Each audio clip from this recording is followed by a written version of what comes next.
Do you know how scary it is when a zombie becomes disciplined? His name is Zombie. His age is unknown.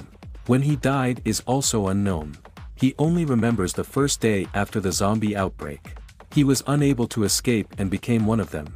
After that, he wandered around with his kind until one day humans appeared with weapons that emitted blue light. From then on, the zombie army was defeated and some zombies were even enslaved by humans. Zombie didn't understand why zombies had to eat people or why humans had to exterminate zombies. But he knew that if he wanted to survive, he had to become stronger. So from that day on, Zombie began his disciplined life. If he wasn't swimming around the world a few times a day, he was lifting weights for hours on end. He even ate protein powder as food. So Zombie became bald but also became stronger. Despite this, he still only wanted to be friends with humans. In order to achieve this dream, he once rescued human cubs from a fire and even caught a plane with his bare hands to avoid a major disaster. When facing an oncoming train at high speed, he only needed one punch to solve the problem. In order to get along better with humans, he gathered all the zombies in an abandoned city and required them to eat eggs every day. However, one day when Zombie was buying eggs in the supermarket, he found that his subordinates were on the wanted list again. At the same time, two reporters were secretly taking pictures nearby. They didn't believe that Zombie had the ability to lift a plane with his bare hands. But the next second they were stunned by what they saw. Zombie lifted a truck weighing tens of tons with one hand and then jumped on the spot and broke through the atmosphere with the truck in an instant. After circling most of the earth, Zombie finally arrived at his territory. The zombies who saw this scene were very excited, but two zombie cubs next to them asked, "King, why didn't you drive the truck over?" "Because I don't have a driver's license," Zombie replied awkwardly after answering the question. He then came to where his subordinates were gathered and various zombie bosses inside were already getting impatient waiting for him. But when Zombie opened the door for a moment, his subordinates still quickly stood in 2 rows. At this time, Zombie slapped the wanted order on Ah Go's body and said, "Ah Go, what's going on? How did you get wanted by humans again?" Ah Go was sweating profusely and then explained tremblingly that he couldn't control himself when he met humans. At this time Blackie also said, "Although our zombie territory is still expanding infinitely, we have changed several capitals in order to avoid humans. Varmint even proposed the idea of going to war with humans. It's been so long that my chainsaw is going to rust." But just as Zombie was about to educate them about how terrible humans are, there was a sudden loud rumbling sound from the sky. It turned out that human fighter jets had unknowingly arrived above them and the commander inside was actually a young woman with a heroic appearance. At this moment, the president on the fighter jet was looking at the screen data and pondering. 2 subordinates reported to her. Everything was ready and they could act at any time. The president tilted her head slightly and asked, "Where is the cargo?" It turned out that there was a stunningly powerful heavyweight nuclear bomb on the fighter jet. "Come on, I'm going to level this place in 20 minutes. At this moment, Zombie below also sensed the crisis. Varmint was even more gleaming in his eyes, shouting and wanting to rush up and fight them desperately. But at this time, Zombie stopped him and said, "No, you will become out of control when you get close to humans. You should take the citizens and evacuate here first. As for those humans, let me go and meet them instead." Soon after, some armed trucks also slowly drove into here. Their mission was to search for survivors on the ground. At this moment, the cockpit door of the fighter jet suddenly opened. A fully armed white-haired boy stood tall in the middle. Facing the dense zombies below, he was not panicked at all. Instead, he curved his lips and vowed to kill all the bosses here. At the same time, a man in a white coat was staring at the screen in front of him. "Brother Faye, that seems to be a person from the Extraordinaries Academy. Hearing this, the man's mouth curled slightly and said, "Let's play with them well." After saying that, he pressed a red button hard. Immediately, a cage full of humans fell from the sky, finally landing slowly in the middle of the zombie horde. At the same time, the rescue team also received the desperate distress signal from the humans. Immediately, they tried their best to suppress them slowly with firepower. But at this time, a red-haired girl suddenly screamed, "How can that zombie not die?" Looking in the direction she pointed, they saw 2 zombie cubs hugging each other and shivering. And blocking in front of them, was actually our male protagonist, Zombie. Suddenly, a blonde soldier raised a rocket launcher and aimed at the zombie.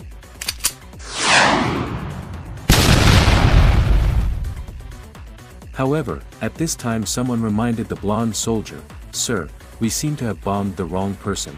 This zombie masked man seems to be the recently emerging extraordinary human." The blonde soldier was stunned by what he saw. He had accidentally blown up the wrong person.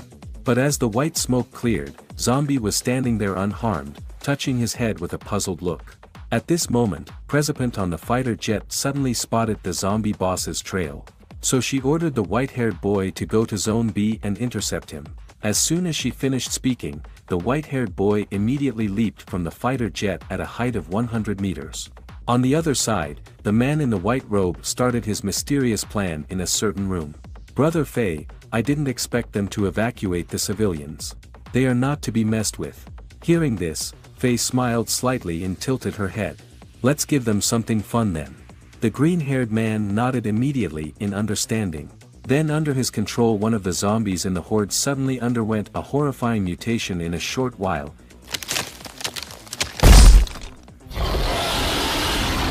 And his change also caught the attention of Zombie in the distance. But just then, the blonde soldier from the rescue team suddenly sprinted. While Zombie was still confused, he hoisted him up and ran towards his own convoy. He muttered as he ran that he had saved his life. After throwing Zombie onto the car, he hurriedly urged the driver to run faster. And so the zombies' boss was successfully rescued.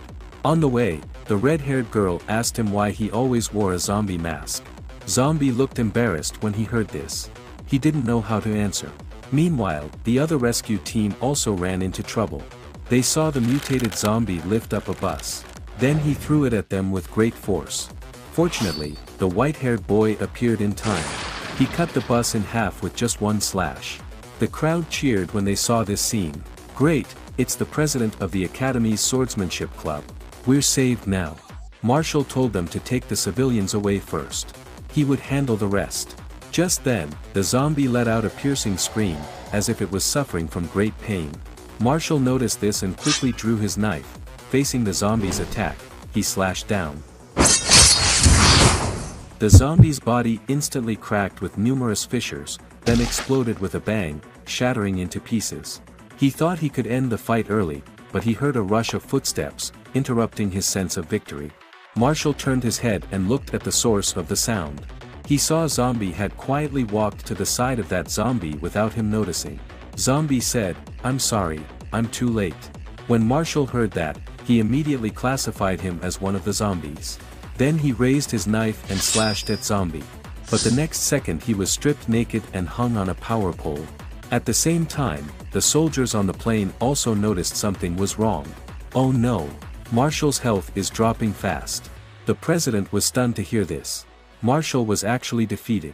"Damn it, there are still civilians who haven't gotten out. We can't drop the bomb on them."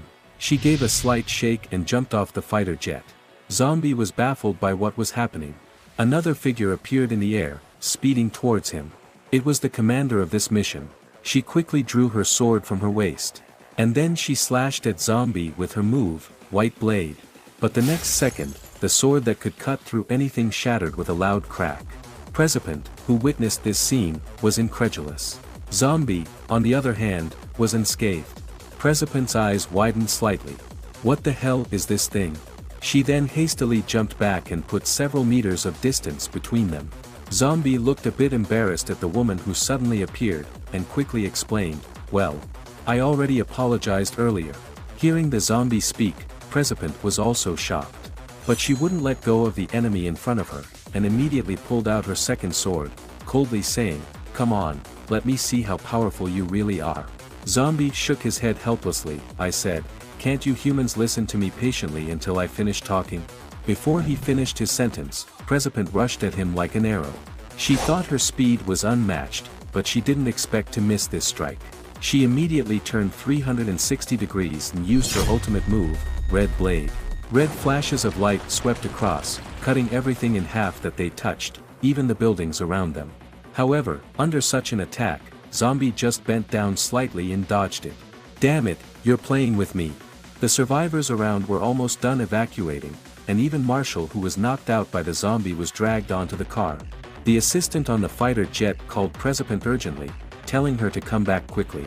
But President was fighting with the zombie fiercely, and had no time to care.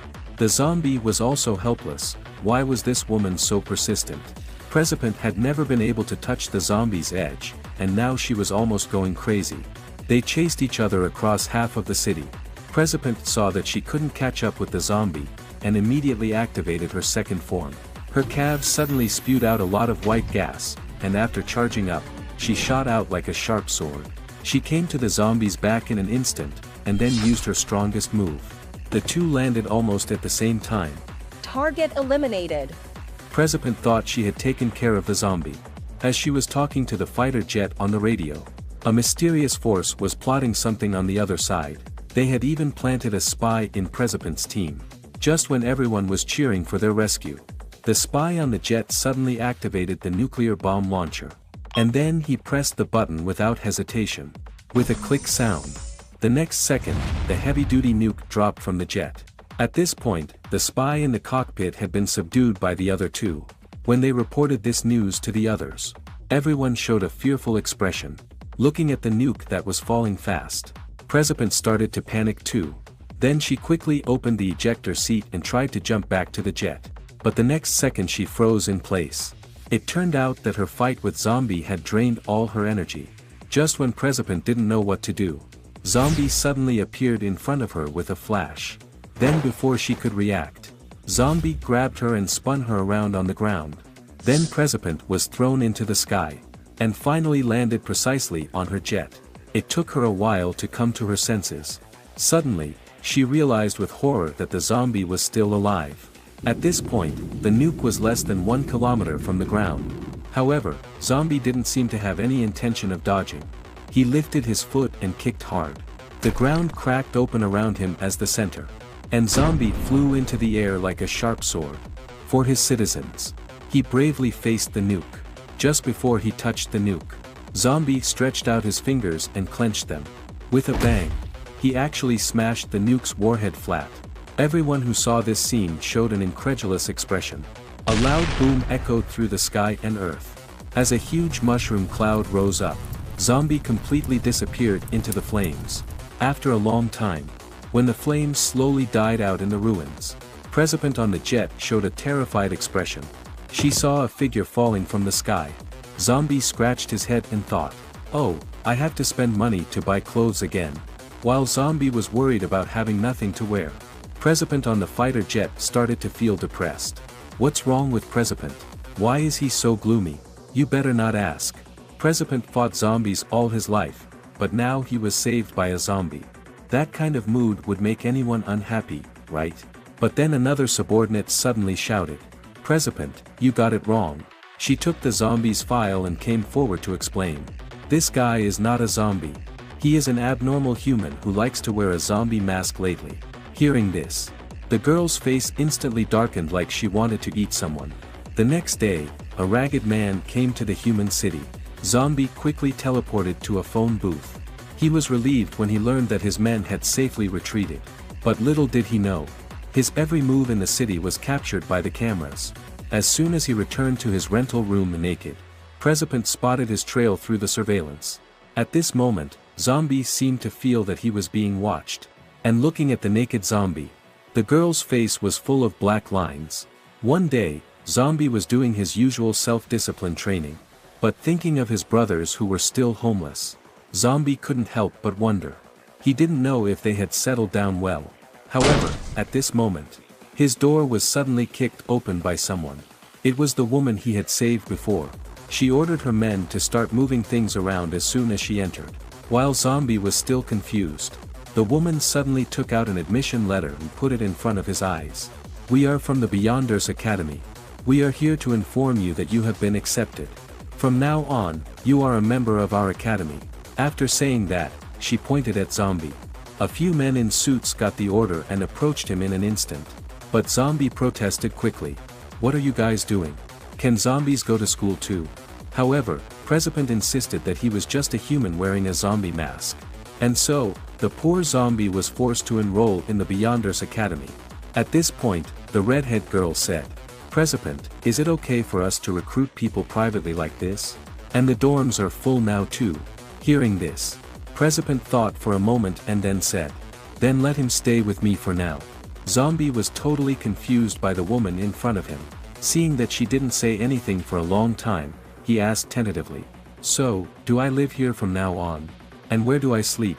What's the problem? Or do you want to sleep with me?" she said to him. Zombie quickly waved his hands to show that he didn't mean that. But actually he had some fantasies in his mind. However, at this moment, the woman said to him, "You can stay in the guest room next door." Hearing this, Zombie felt a bit disappointed and said, I think you guys got it wrong. I'm not a human." The woman didn't answer after hearing his words. Instead, she started to fiddle with her legs. Just when Zombie was puzzled, she actually took off her legs. Then she calmly explained, "I cut off these legs myself." It turned out that when she was a girl, there was a zombie outbreak in her village. Her parents not only turned into zombies, but also bit her legs. She had to chop off her own legs in order to survive. And she also killed her zombified parents with her own hands. It was from that moment on that she swore to kill any zombie she encountered. Hearing this, Zombie quickly swallowed back the truth that he was a zombie. Then the woman looked at Zombie and asked, "What were you going to say just now?" You must have heard it wrong. I didn't say anything." To ease the awkwardness, Zombie quickly changed the topic and asked, "What is this Beyonders Academy you guys mentioned?" The woman didn't pursue the previous topic either. Instead, she started to tell Zombie about the history of the academy. It had been more than 1,000 years since the zombie outbreak. In order for humans to survive better, the government created the Beyonders Academy. And this academy was specially designed to train talents who could deal with zombies. Hearing this, Zombie couldn't help but think of how he looked like when he became a zombie. He didn't expect that he was already over 1,000 years old now.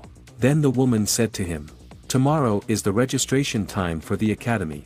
If you don't show up, we will be investigating your motive for trying to run away. And by the way, my name is Violet. The one you met tomorrow, Dawn, will show you around." Hearing this, Zombie was baffled. Dawn? Do I know this human?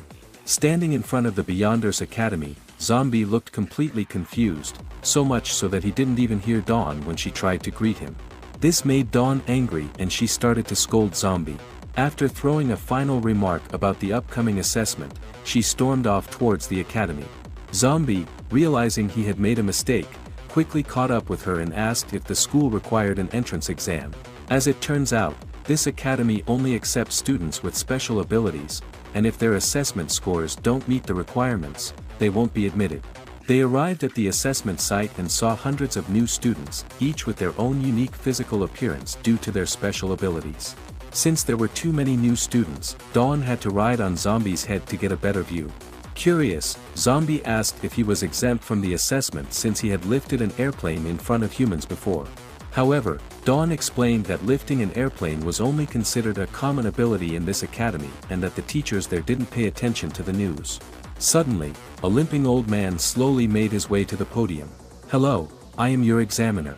You may also call me sports department's president, Chen," he introduced himself. "The academy has been around for hundreds of years, and during that time, we have trained a variety of talents. Hope you can train hard like your predecessors and become an outstanding student." However, before he could finish his speech, Zombie suddenly interrupted with a question. What if a zombie was among the students?" he asked. The examiner's response was blunt, "We'll tear it limb from limb, and we will neuter it." Hearing this, Zombie felt a sharp pain in his lower body. Next up was the assessment, starting with a race. At the sound of the starting gun, the students rushed out like swords, running 100 meters in just 3 seconds. However, Zombie was still standing on the starting line, looking completely bewildered. They soon arrived at the second stage, which was a shooting competition. With a stylish pose, Dawn fired several bullets, and in the next second, the zombie head on the target was completely shot off. To avoid revealing his identity as a zombie, Zombie had to act cautiously and keep a low profile. He would always just pass the assessments with scores right on the passing line. While others had to run the 100-meter dash in under 10 seconds to pass, he would run it in exactly 9.57 seconds. And while others had to throw the shot put over 80 meters to pass, he would just throw it to 80.1 meters. However, despite his efforts to go unnoticed, Chen had taken notice of Zombie's behavior. He looked at the data in his hand and pondered for a moment. All of Zombie's subjects had only just reached the passing line, yet Violet said he was very strong. Was this person hiding his true strength, or did he have some secrets he was keeping? Soon, the next assessment arrived, testing the student's ability to throw a javelin. A red-haired boy took a stance and unleashed all his power. The next moment, the javelin flew out like a shooting star and hit the zombie target's lower body with a bang. Zombie, who witnessed the scene, felt a chill down his spine. The javelin had pierced through 3 zombie targets in an instant and still showed no sign of slowing down. Finally, it stuck into a road sign 32 kilometers away. Soon after the red-haired boy finished his assessment, Zombie stepped up to the stage. As he walked past, the red-haired boy gave him a disdainful look. However, Zombie did not react much and quietly picked up the javelin to begin his low-key assessment. Suddenly, Chen called out to stop him, attracting the attention of those around them. He walked up to Zombie and asked, "You're Zombie, the one introduced by Violet, right? She said you're very strong, but every time you take an assessment, you just barely pass. Are you hiding something? Everyone here is putting in all their effort, but you seem to be holding back. Are you a zombie?" Upon hearing this statement, Zombie quickly waved his hands to indicate that he is, in fact, a human. Chen then stated, "If your spear can be thrown more than 4 kilometers, I'll acknowledge that you're qualified. But if you can't, I'll charge you with espionage and castrate you." At this point, Zombie was completely dumbfounded. Ever since he turned into a zombie, he had been living in hiding, constantly exercising every day just to stay alive and avoid being captured by humans. So when Chen issued his challenge, Zombie thought to himself, "I'll just throw it as far as I can."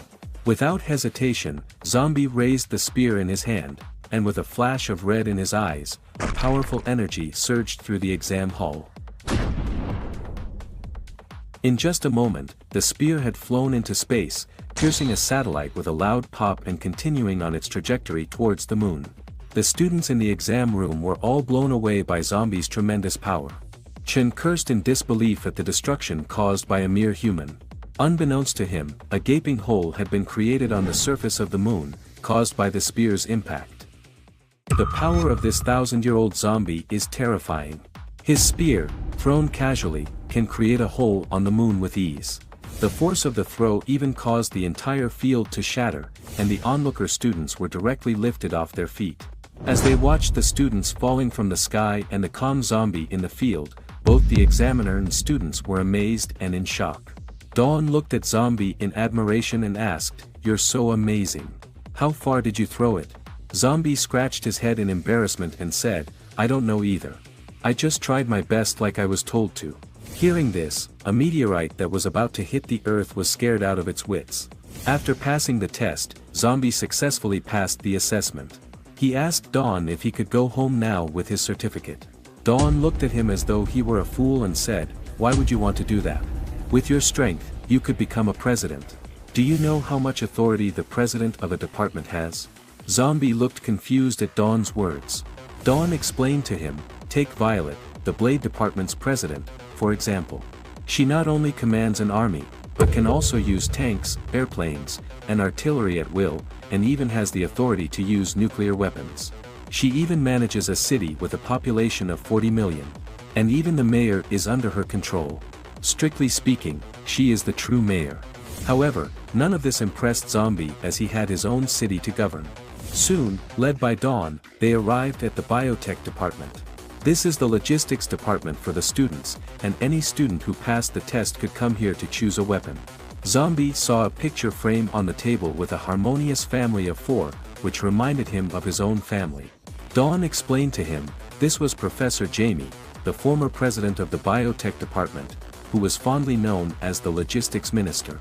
However, after his wife died, Professor Jamie became obsessed with using humans and zombies for biological research. But he was dismissed by the Academy for going overboard. The Academy even issued an order to kill him on sight. Just then, a girl with glasses walked over and asked, "Did Dawn pass the test?" Dawn replied proudly, "Of course." Dawn then introduced a zombie, She's the orphan adopted by Professor Jamie and the acting president of the biotech department. As they were talking, the acting president walked over to her seat and said, "Come over here. What kind of equipment do you need?" Upon hearing this, Dawn immediately stepped forward and said, "I need something that can carry more weapons, preferably something that can fit a Gatling gun in my pants." It seems that Dawn is ready to enter the gunner department. "What about you?" the acting president asked Zombie. However, when she saw Zombie's face, she was frightened and screamed loudly. Dawn quickly explained, "Sister, you got it wrong. He's not a zombie, he's just a human wearing a zombie mask. Do you think I'm stupid? Or are your eyes growing out of your ass? He's obviously a zombie." Upon hearing this, Dawn lied and said that she had already seen Zombie's face, which dispelled the acting president's concerns. "Alright, I'll trust you this time. What kind of weapons do you need?" After some thought, Zombie said, "I don't really have anything mind. It's just that whenever I go out, I somehow always end up going home naked. So, maybe a set of clothes that won't rip." Upon hearing this, the acting president was speechless. Meanwhile, inside the dojo of the swordsmanship department, Marshall was kneeling on the ground, looking very embarrassed without any clothes on. On the other side of him, a woman had her leg resting on the table, listening to him recount his defeat. He was super strong. As soon as I charged over, my entire vision turned dark. And the very next second, I was already handing on top of the lamp post. The woman spoke slowly, "Can your president win against him? I feel like he's even stronger than my president." Upon hearing this, the woman walked up to Marshall and asked, "I'm very interested in that guy now. What's his name?" This girl is none other than Lan Chi, the president of the sword department. She and Violet, the president of the blade department, belong to the same level and both possess absolute control over a city. They have been longtime rivals and will resort to any means to poach members from each other's department. Because the population of the city managed by the blade department is always one more than that managed by the sword department, Lan Chi, the president of the latter, even wishes she had a twin to surpass the blade department. As Lan Chi walked away, Marshall couldn't help but break out in a cold sweat. "Mr. Zombie, I wish you good luck." Meanwhile, in the academy's teaching building, Zombie was taking notes furiously as the teacher explained how to capture zombies. The zombies not only love human flesh but also have a fondness for eggs. By exploiting their weaknesses, we can capture them. Zombie was startled to hear this news. He never thought that humans had such core secrets. Nowadays, ordinary zombies pose no threat to humans. By capturing them and placing a piece of meat in front of them, they can run indefinitely and generate unlimited power for humans.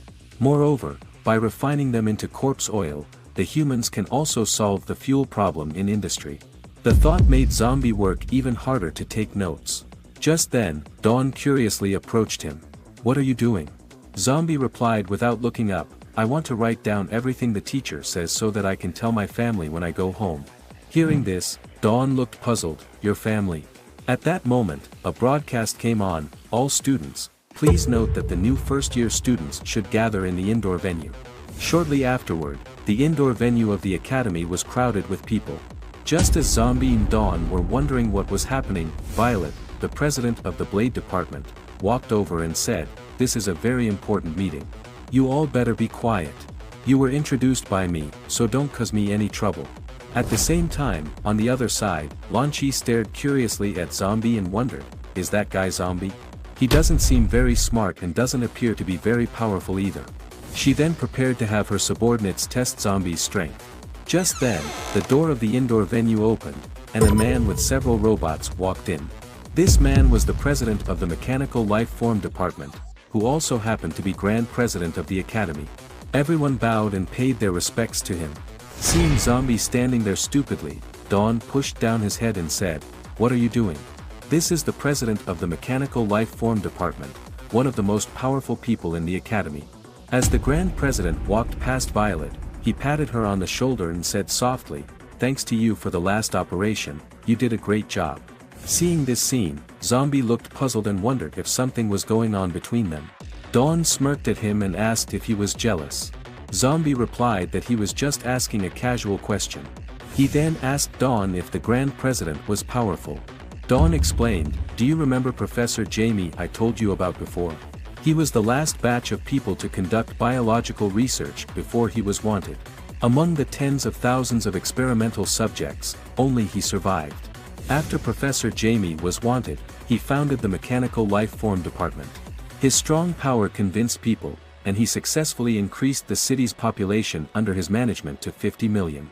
In the 10 years he governed the city, not a single zombie appeared in his jurisdiction, and he wiped out every single one of them.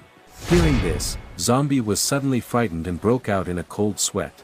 At that moment, the voice of the Grand President rang out, "Although all of you are only first-year students, you are all elites from various fields. Now, I have a matter that requires your assistance." With that, he signaled the nearby robot to activate the camera, and the robot's head opened to project an imprisoned figure behind the Grand President. "This person is a spy we captured a few days ago. He secretly dropped a nuclear bomb, nearly killing one of our outstanding presidents." Upon seeing the figure, Zombie's anger soared. "So it was this guy who bombed me with a nuclear bomb last time." The Grand President continued, "Normally, such a person would be executed immediately, but according to reliable intelligence, this person is the confidant of the former president of the biotech department. In order to make him reveal the hiding place of Professor Jamie, we have tried various methods, but students from grades 2 to 5 have all failed, even using the rack, needle pricks, and castration, but he still did not budge. You are all talents from different regions, and I declare here that whoever can make him reveal the hiding place of Professor Jamie will be appointed as the vice president." With those words, chaos erupted in the audience. As a first-year student, they couldn't believe they stumbled upon such an opportunity.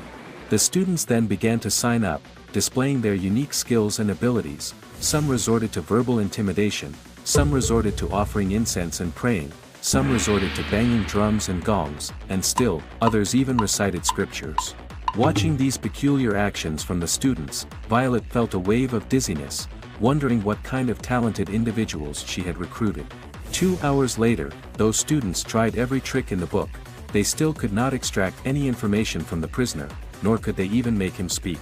It was then that Dawn looked towards Zombie and asked, "Zombie, can you make him speak?" Upon hearing this, Zombie's expression became serious. "Not only can I make him speak, but I can also make him sing loudly." Dawn's face lit up with excitement upon hearing this, and with the Grand President's approval, Zombie slowly made her way towards the interrogation room, muttering, "My subordinates have always been obedient, but they always lose control when they see humans for no reason.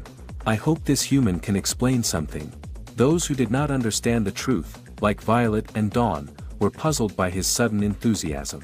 But soon after, Zombie walked into the interrogation room, where the man was imprisoned. Upon seeing Zombie, the man snorted and did not even bother to look at him. However, Zombie did not speak. He only stared coldly at the man. The man, seeing this, spoke first. "Are there no more people in your academy? Sending new recruits like you is useless. I won't betray Brother Faye." In the next moment, Zombie responded with action. His arm quickly sliced across the man's body, leaving a wound on his arm. At first, the man looked at the wound with disdain, even laughing out loud. "Are you here to joke around? I am not afraid of having my balls crushed, and a mosquito bite would hurt more than your scratch. Could you please use a little more force?" It wasn't until Zombie coldly said, "Stand up," that the man obediently stood up. Watching this scene, Violet and others in the monitoring room were shocked. How did he do it? It turned out that when Zombie scratched the man just now, he had also injected the zombie virus into the man's body. The virus traveled through the man's blood and quickly took control of his brain. The man had now become a second-generation zombie under Zombie's control. Then, Zombie asked the man what his name was. The man answered, "My name is Shao Kai." This made everyone in the monitoring room even more shocked. Did he have the ability to control other people's thoughts? Zombie then asked, "I heard you're a close subordinate of Professor Jamie. So you must know a lot, right?" "Yes, I know most of the things." "Okay, then tell me, why did the zombies in Y City suddenly lose control?" "Because Brother Faye sprayed a biological agent over the city. The zombies became violent after smelling the agent. However, we can control these zombies. Brother Faye ordered them to attack humans to get combat data from the Beyonders Academy." "Why did you do this?" "Brother Faye only told me that he was doing something great. He ordered us to control the zombies and kill humans, extract combat data from the members of the Beyonders Academy, but I don't know anything else. Where is Professor Jamie currently located? He is located 500 meters underground in the ruins of the H-City. After obtaining Professor Jamie's location, Zombie commanded the man to turn around, and he walked out step by step. In a zombie-like tone, he muttered, "You people are really hateful, and I don't want to see you again. Take care of it yourself. The man responded woodenly, "Understood." As Zombie walked out of the interrogation room, everyone's gaze upon him was filled with fear, causing them to unconsciously step back. The surrounding murmurs were heard, "This guy is too twisted, it's terrifying. He can actually control people's thoughts." Listening to the surrounding comments, Violet stared sternly at Zombie, while Lan Chi became even more curious about him. Just then, the Grand President applauded, "Truly awe-inspiring. First-year students are indeed full of surprises. I promised you the position of Vice President, and I will fulfill my promise. Now come with me to register." Just as Zombie was about to inquire about Professor Jamie, the Grand President interrupted him, "No rush, we are also looking for him." Afterward, under the Grand President, they left. Once they departed, Lan Chi's subordinates looked puzzled. "Strange, do we still need to register for the Vice President position?" Lan Chi was also unsure of what the Grand President was up to, so she decided to follow along and see. Meanwhile, 500 meters underground in a laboratory in H-City, the man with glasses turned to Professor Jamie and said, "Brother Fei, according to reliable sources, the spy has already confessed, and our location has been exposed." Upon hearing this, Professor Jamie did not answer but instead fell into brief contemplation. After a moment, he said, "It doesn't matter if he confess. We will do what we need to do. Let them come." The man with glasses was filled with cold sweat. "Those people are not to be trifled with. You are taking a great risk." Professor Jamie walked away nonchalantly. "Our experiment is nearing its end. If they can come, all the better. Let them witness the birth of a new species." In the meantime, Zombie followed the Grand President to an abandoned factory in the outskirts. As he surveyed his surroundings, he asked the Grand President, "Where are we? Didn't you say you were going to take me to register and then find Professor Jamie?" The Grand President stopped in his tracks and said coldly, "Zombie, when did you learn to speak human language?" Puzzled, Zombie asked, "Are you talking to me?" Just then, the Grand President turned around and aimed his plasma cannon at Zombie. "Yes, I'm talking about you." With that, he pulled the trigger. Zombie was hit in the head before he could react, and the group following behind him narrowly avoided the blast. That was close. That's the Grand President's speedy cannon. It can instantly reach temperatures of 10,000 degrees and dissolve any substance. As the smoke cleared, the Grand President muttered, "They're fools. I'm not. I don't even know what the Academy's security guards are doing. Strange things have infiltrated the Academy, and they don't even know it. The zombies' weakness is in the head. Once the head is removed, they lose all ability to act. I'm sorry, Mr. Zombie, but the Academy is not where you belong." As soon as he finished speaking, Zombie turned into a green light and appeared before him in an instant, slamming him into a wall. The Grand President stared in disbelief. How is this possible? Just then, his accompanying robot came to his aid, and 4 lasers were fired at Zombie, engulfing him in a fiery explosion. The next moment, a dark figure quickly emerged from the flames and grabbed one of the robot's necks. Taking advantage of this, the Grand President quickly jumped 2,000 meters away. But when he stabilized himself and looked back at the battlefield, he was shocked to see that his robot had been instantly killed, and the headless zombie was coldly holding 2 robot heads and looking at him. The Grand President standing by was utterly shocked, wondering what in the world was this thing. How could a headless zombie be so strong?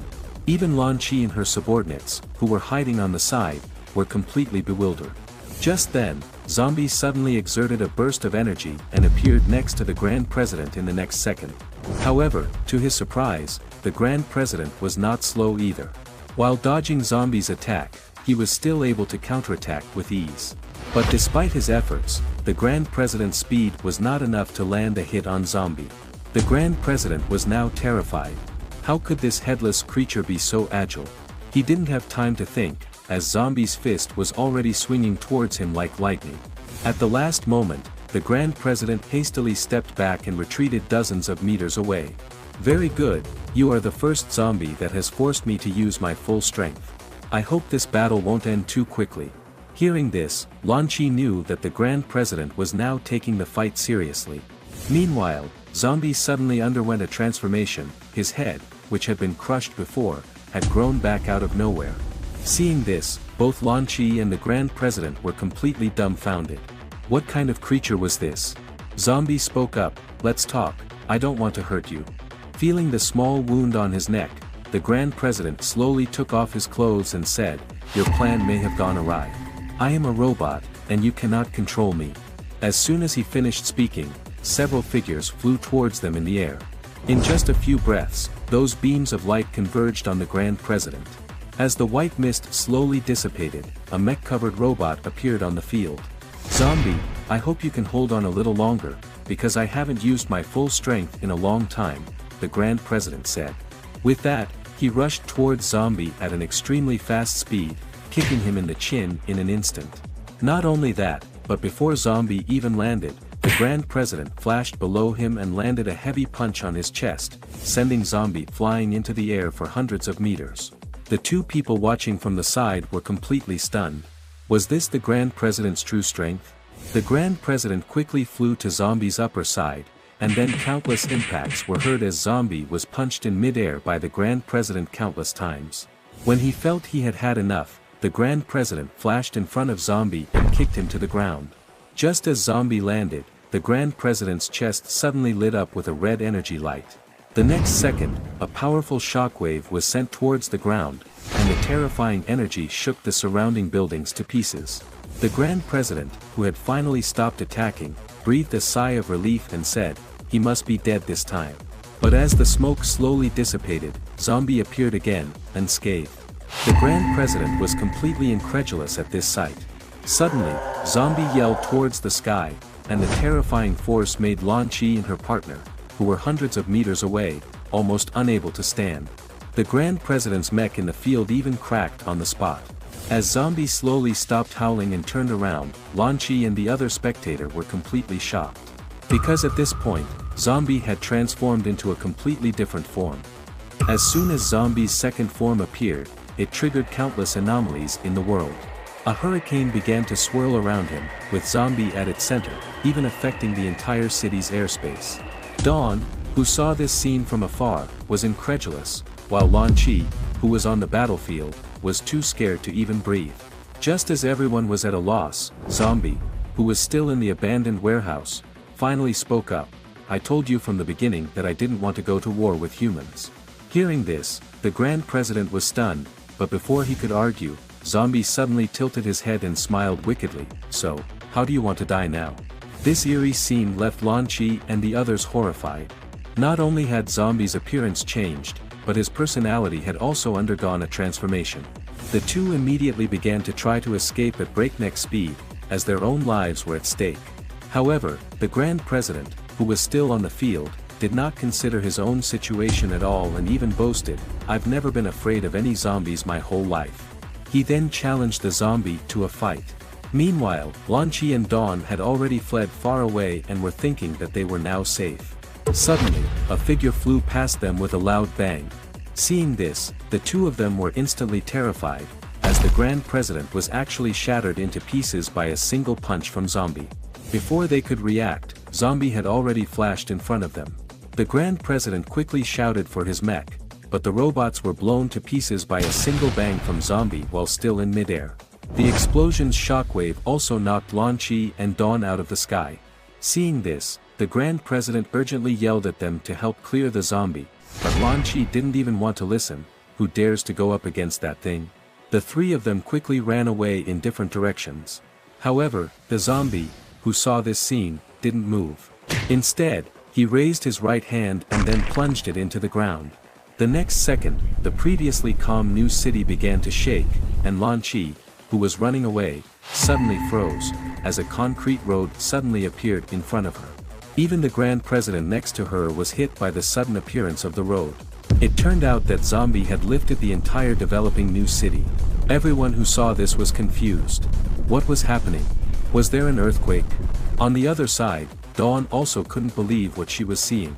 This is an uninhabited city. I never thought it could be lifted up. At this moment, Zombie suddenly made a move, and with a loud bang, he quickly rushed towards the Grand President.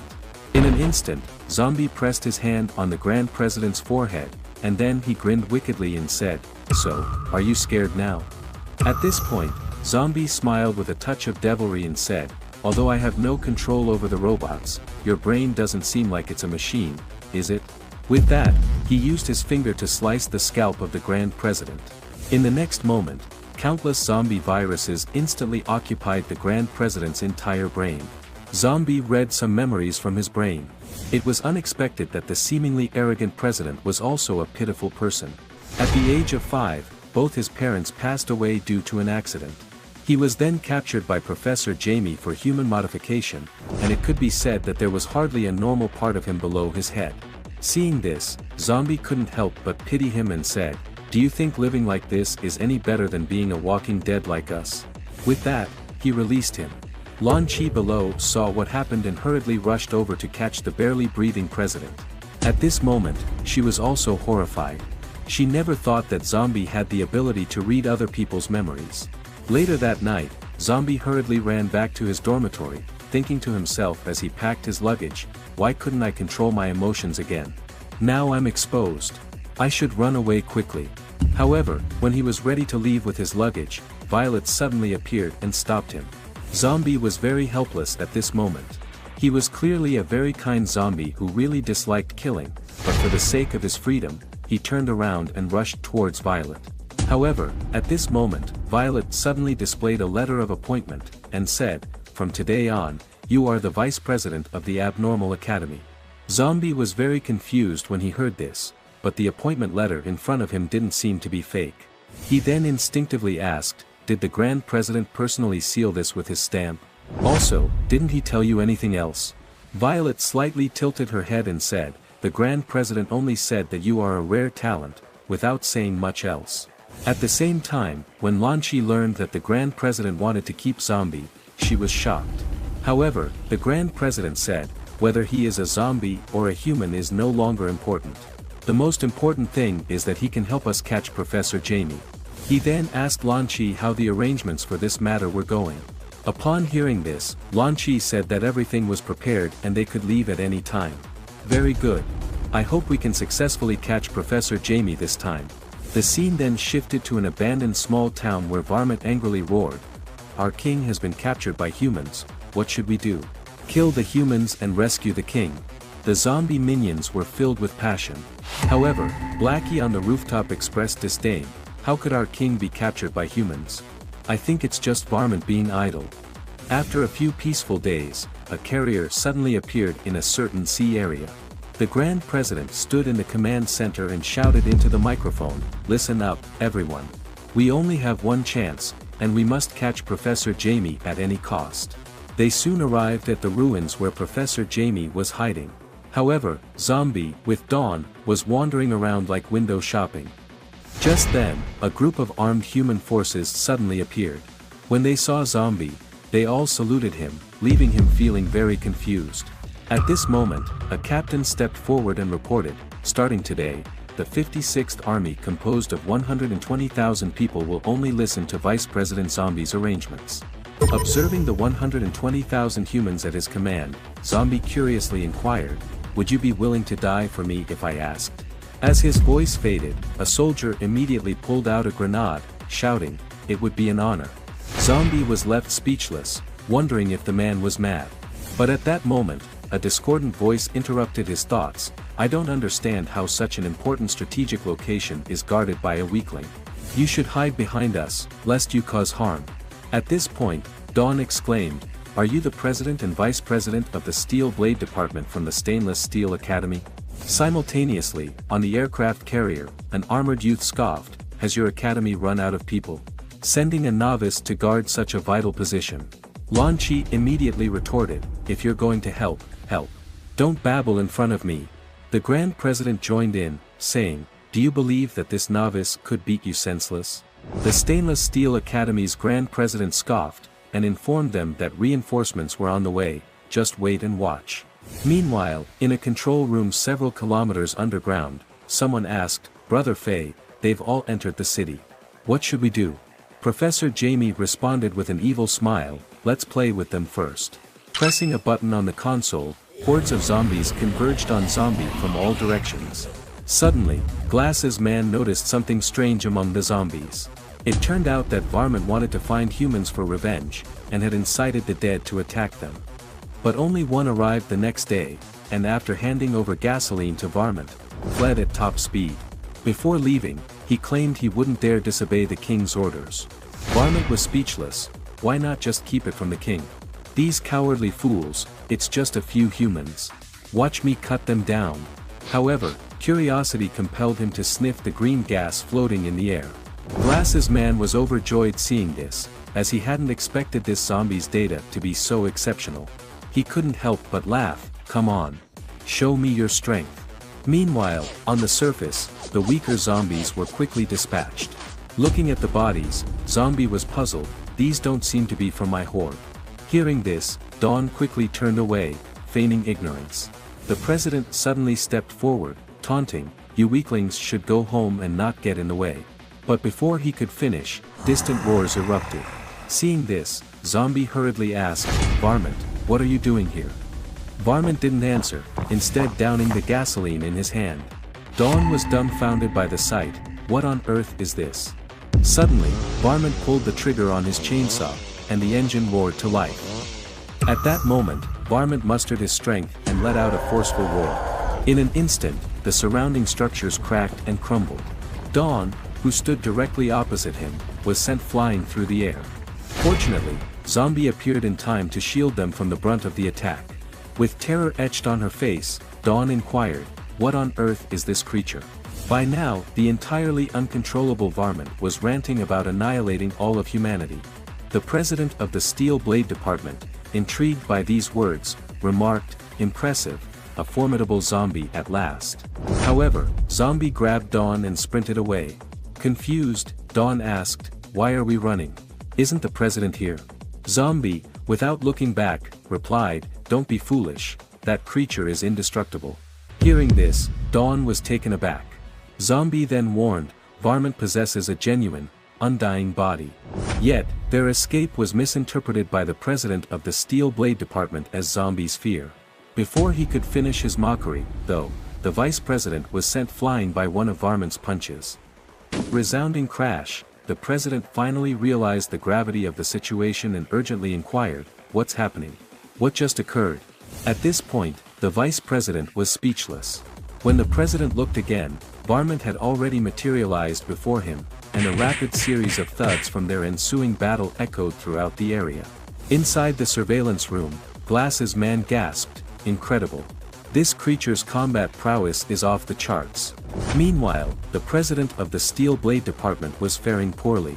As he contemplated a counterattack, Varmint slapped him, causing him to spin helplessly. Subsequently, the president was kicked hundreds of meters away with a single, powerful blow. Within moments, both the president and vice president had lost their fighting strength. As Varmint reappeared before them, he raised his chainsaw and swung it menacingly. Elsewhere, atop a building, Zombie and the others watched the events unfold leisurely. Panicking, Dawn exclaimed, "Oh no, it seems the president of the Steel Blade Department can't hold on much longer." To her surprise, the once arrogant president now cried out for his mother in utter despair. Dawn and her companion exchanged bewildered glances. As Varmint prepared to claim the president's life, the nearby team leader urgently asked, "Vice President, what should we do now?" Zombie observed Varmint's movements, considering that intervening might expose him. He then turned to Dawn and instructed, "You go down and fight him." Hearing this, Dawn protested, "Even the president couldn't defeat that creature. Going down there would be like walking into certain death." Zombie, however, ignored her and bit her arm. Dumbstruck, Dawn lamented, "It's over, am I going to turn into a zombie now?" She then clutched her chest and rebuked him, "You wouldn't be harboring any inappropriate thoughts, would you?" Speechless, Zombie advised, "Just remember to go easy when you attack." Feeling the exposure of his identity, Zombie employed his powerful virus to reconfigure and enhance Dawn's genetic makeup. In an instant, she transformed into a formidable fighter.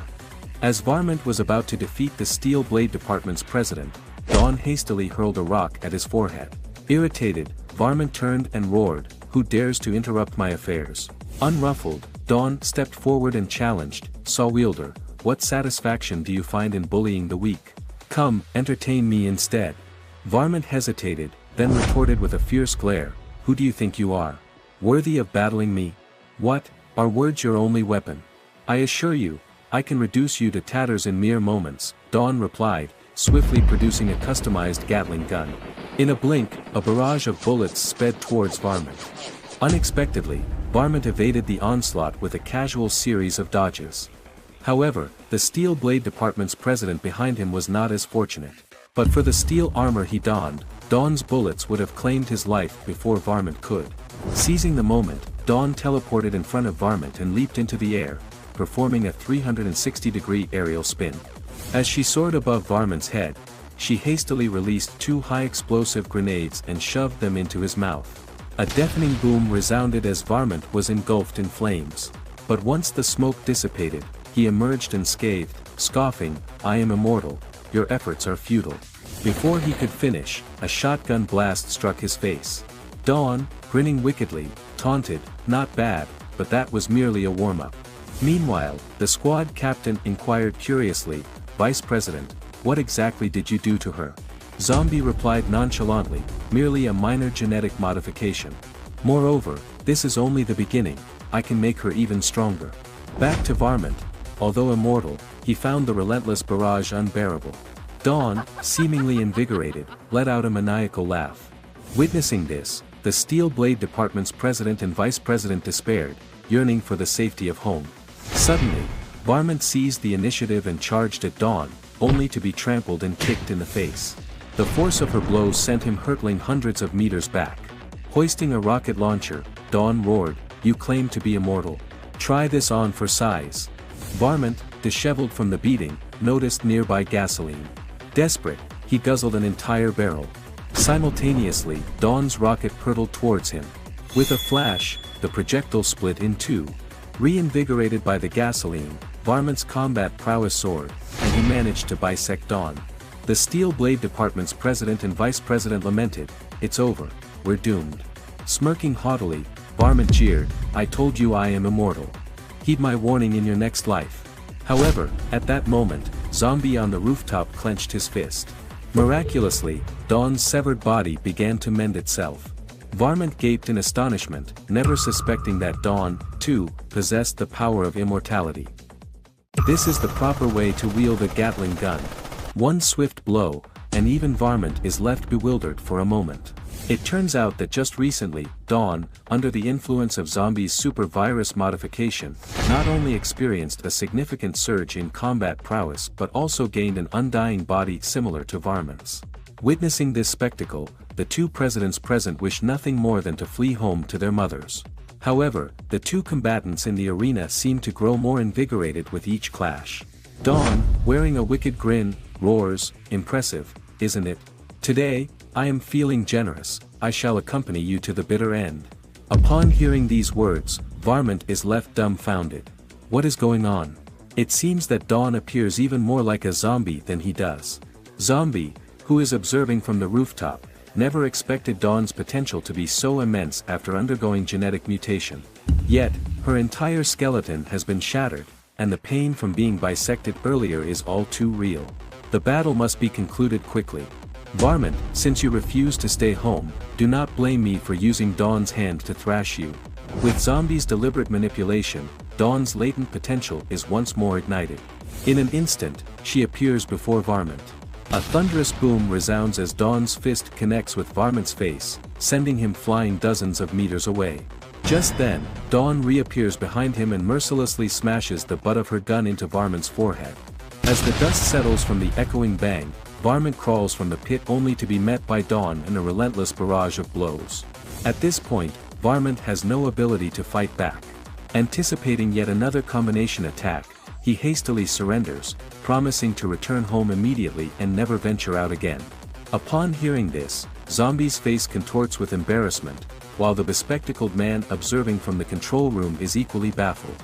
Suddenly, Dawn drops her machine gun, and her tense demeanor vanishes in an instant.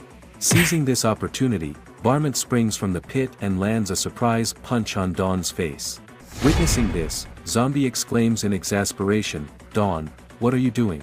You actually believed his lies. Moreover, the moment you let down your guard, you revert to your original state." Dawn, filled with regret, did not anticipate her heightened state to dissipate so easily. Varmint, now brimming with arrogance, sneers, "So, you took some stimulants. Now that their effects have worn off, I'd like to see how you meet your end." Zombie, rendered speechless by the scene, realizes that he must take matters into his own hands. The bespectacled man observing from the shadows is thrilled, exclaiming, "This zombie is incredibly powerful, even resorting to sneak attacks." He excitedly manipulates his keyboard, intending to have Varmint eliminate them all. As Varmint closes in, just before he can finish off Dawn and the others, the bespectacled man notices another person appearing on the street. Varmint halts his actions as he spots Zombie approaching. Just as the bespectacled man anticipates another thrilling showdown, Varmint begins to stammer, unable to articulate a single word. Zombie, with a dark expression, shouts, "Varmint, didn't I tell you to stay home? What are you doing here?" At these words, everyone present is taken aback. Inside the control room, the bespectacled man is equally astonished, as no matter how he tries to control Varmint, he remains unresponsive. With Zombie's arrival, Varmint's consciousness is instantaneously pulled back to their first encounter centuries ago. Back then, he had assumed Zombie to be a mere fledgling zombie, never expecting that in just a few short years, Zombie would become the supreme leader of the undead realm. The scene returns to the present, where Dawn and the others struggle to comprehend the sight before them. Moments ago, Varmint was brimming with arrogance, but now, he is paralyzed with fear. Upon witnessing this scene, the bespectacled man's face was a picture of disbelief. Without hesitation, he frantically pressed buttons on the control panel, attempting to manipulate Varmint further. However, as Zombie steadily approached, Varmint was so frightened that he dared not even breathe. In a fleeting moment, Varmint's thoughts drifted back to a summer several centuries ago. At that time, he had reigned as the Zombie King, dominating his corner of the world. Yet, when the self-proclaimed zombie appeared, Varmint initially dismissed him as an ordinary zombie. Within the next moment, Zombie had grasped Varmint's mouth, declaring, "From now on, you are my subordinate. Any objections?" Hearing this, Varmint hastily nodded in agreement. Fast-forwarding to the present, Varmint remained utterly motionless. Infuriated, the bespectacled man cursed, "You possess an immortal body. What on earth are you afraid of?" Little did he know, Varmint had once been dismembered and hung from a tree as cured meat for centuries as punishment for his disobedience to Zombie. Thus, regardless of the bespectacled man's efforts to control Varmint, his body instinctively resisted. At that moment, the computer controlling the zombies exploded under the bespectacled man's furious button mashing, and Varmint, terrified, fled the scene. The bespectacled man stood dumbfounded, while nearby onlookers were equally baffled. As for Zombie himself, he was utterly perplexed, wondering, does Varmint truly fear me that much? Seeing his plan foiled by Zombie, the bespectacled man seethed with rage. However, as he prepared to continue, a large hand suddenly landed on his shoulder. "Let it go," the voice said, "these zombies were merely an appetizer. The real show is just beginning." As the words faded, several armed helicopters appeared high above in the sky. It was the president of the Beyonders Academy and his associates who had arrived. Lan Chi asked the traitor, "Tell me, is your brother Fei hiding below?" "Yes, they're concealed 1,000 meters underground, spanning an area of over 10,000 square meters," the traitor replied. Lan Chi was momentarily taken aback. How on earth are we supposed to search such a vast underground space? Before she could finish, the president of the Stainless Steel Academy unsheathed his sword, proclaiming, "Just watch my performance." With that, he launched himself from the helicopter like a speeding arrow. Witnessing this, Lan Chi could not help but comment sarcastically, "You truly are a reckless man." Unfazed, the Stainless Steel Academy president advanced, brandishing his sword haphazardly. In the next instant, he executed a spiraling descent toward the ground. Within moments, a thunderous boom echoed from the earth below. Incredibly, in just a few short breaths, the Stainless Steel Academy president had created a massive, 100-meter-deep crater in the ground. Rendered speechless, Lan Chi thought, "He's quite the oaf." Then, she turned to the Grand President and voiced her concern, with such a commotion, what if there are traps below? The Grand President, however, remained nonchalant, asserting that in the face of absolute power, all traps were meaningless. With that, he too leaped from the helicopter, plunging toward the ground. Upon the arrival of all armed forces in the subterranean lair, a thorough search yielded no suspicious individuals, much to the bewilderment of the Stainless Steel Academy's president and the Grand President. Had Professor Jamie fled? Meanwhile, above ground, Lan Chi could not help but complain, "Why must we stand guard up here while they descend to apprehend someone?" Violet, having no alternative, could only placate her with a resigned reply, "Their rank is higher than ours, after all." The scene then shifts to a skyscraper, where the bespectacled man asks Brother Fei, "All of their forces have entered. What should we do next?" Brother Fei adjusts his glasses and states, "It's time to show them the greatness of my experiment. Execute Plan A." Simultaneously, in the underground lair, the Stainless Steel Academy's president approaches a cylindrical cultivation chamber and, driven by curiosity, peels off a note affixed to it. The note reads, "Behold the Zombie King. Open if you dare." Unable to resist such a challenge, the Stainless Steel Academy's president orders his subordinates to open the chamber. However, the Grand President interjects, "Our primary objective is capturing someone. Let's not complicate things." Realizing they were not taking the bait, the bespectacled man hastily reports to Brother Fei, they back down.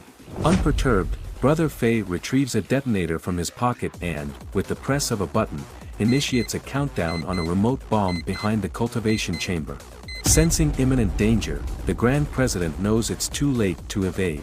A powerful explosion erupts, engulfing all the soldiers in flames. Yet, to the president of the Stainless Steel Academy, this explosion barely registers as a scratch. Upon learning that something has emerged from the cultivation chamber, Brother Fei laughs maniacally, "The destruction of humanity begins today. Go forth, my greatest creation, and slaughter all humankind, even me if you must." Back in the underground lair, as the smoke clears, both the Stainless Steel Academy's president and the Grand President are utterly baffled by the sight before them.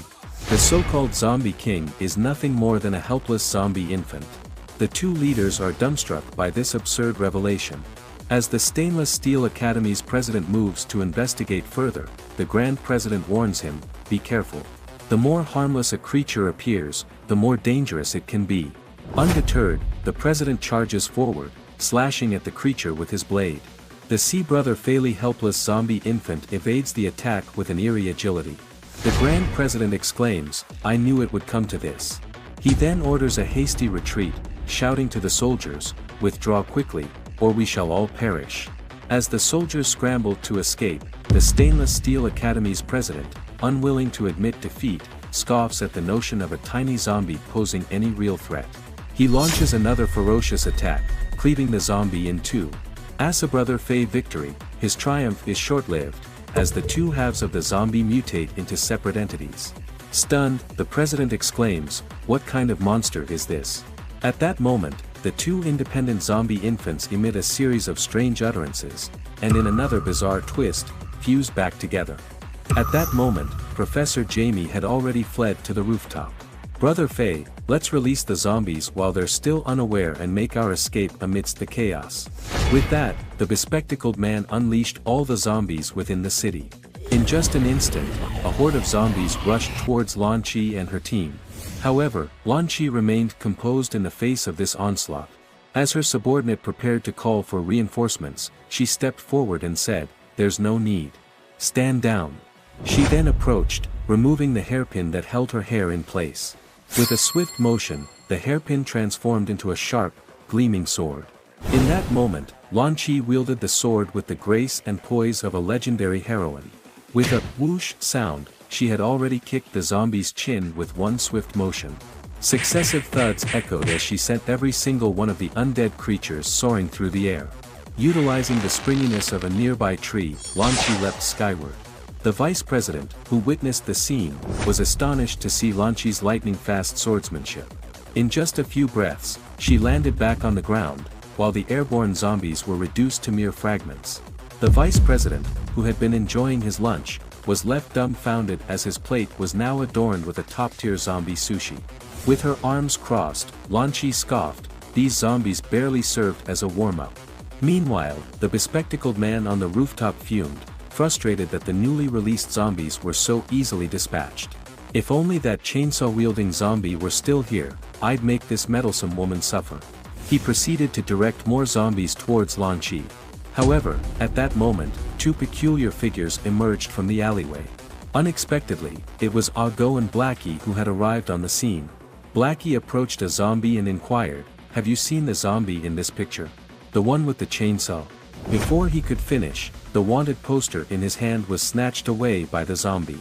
Speechless, Blackie couldn't help but lament the audacity of this feral creature. Ago stepped forward and asked, "If we can't find Varmint, will the boss beat us too?" Hearing this, Blackie broke out in a cold sweat, hastily reassuring himself, "We'll find him." Meanwhile, in the underground lair, the pacifier-sucking zombie reached out and exclaimed, "Come play with me." The two presidents exchanged bewildered glances, and the Stainless Steel Academy president drew his blade, slashing at the zombie only to have it dodge his every move. In a sudden burst of power, the president cleaved the zombie in two with a single stroke. Yet, astonishingly, the bisected creature bounced around before reassembling itself, seemingly unharmed. Enraged, the president challenged it, "Stop running and face me in a real battle if you dare."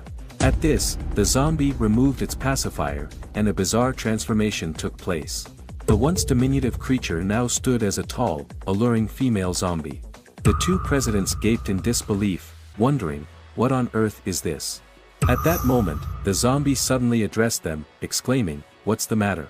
Come play with me." However, for the president of the Stainless Steel Academy, the presence of a beautiful woman did not hinder the speed at which he drew his sword.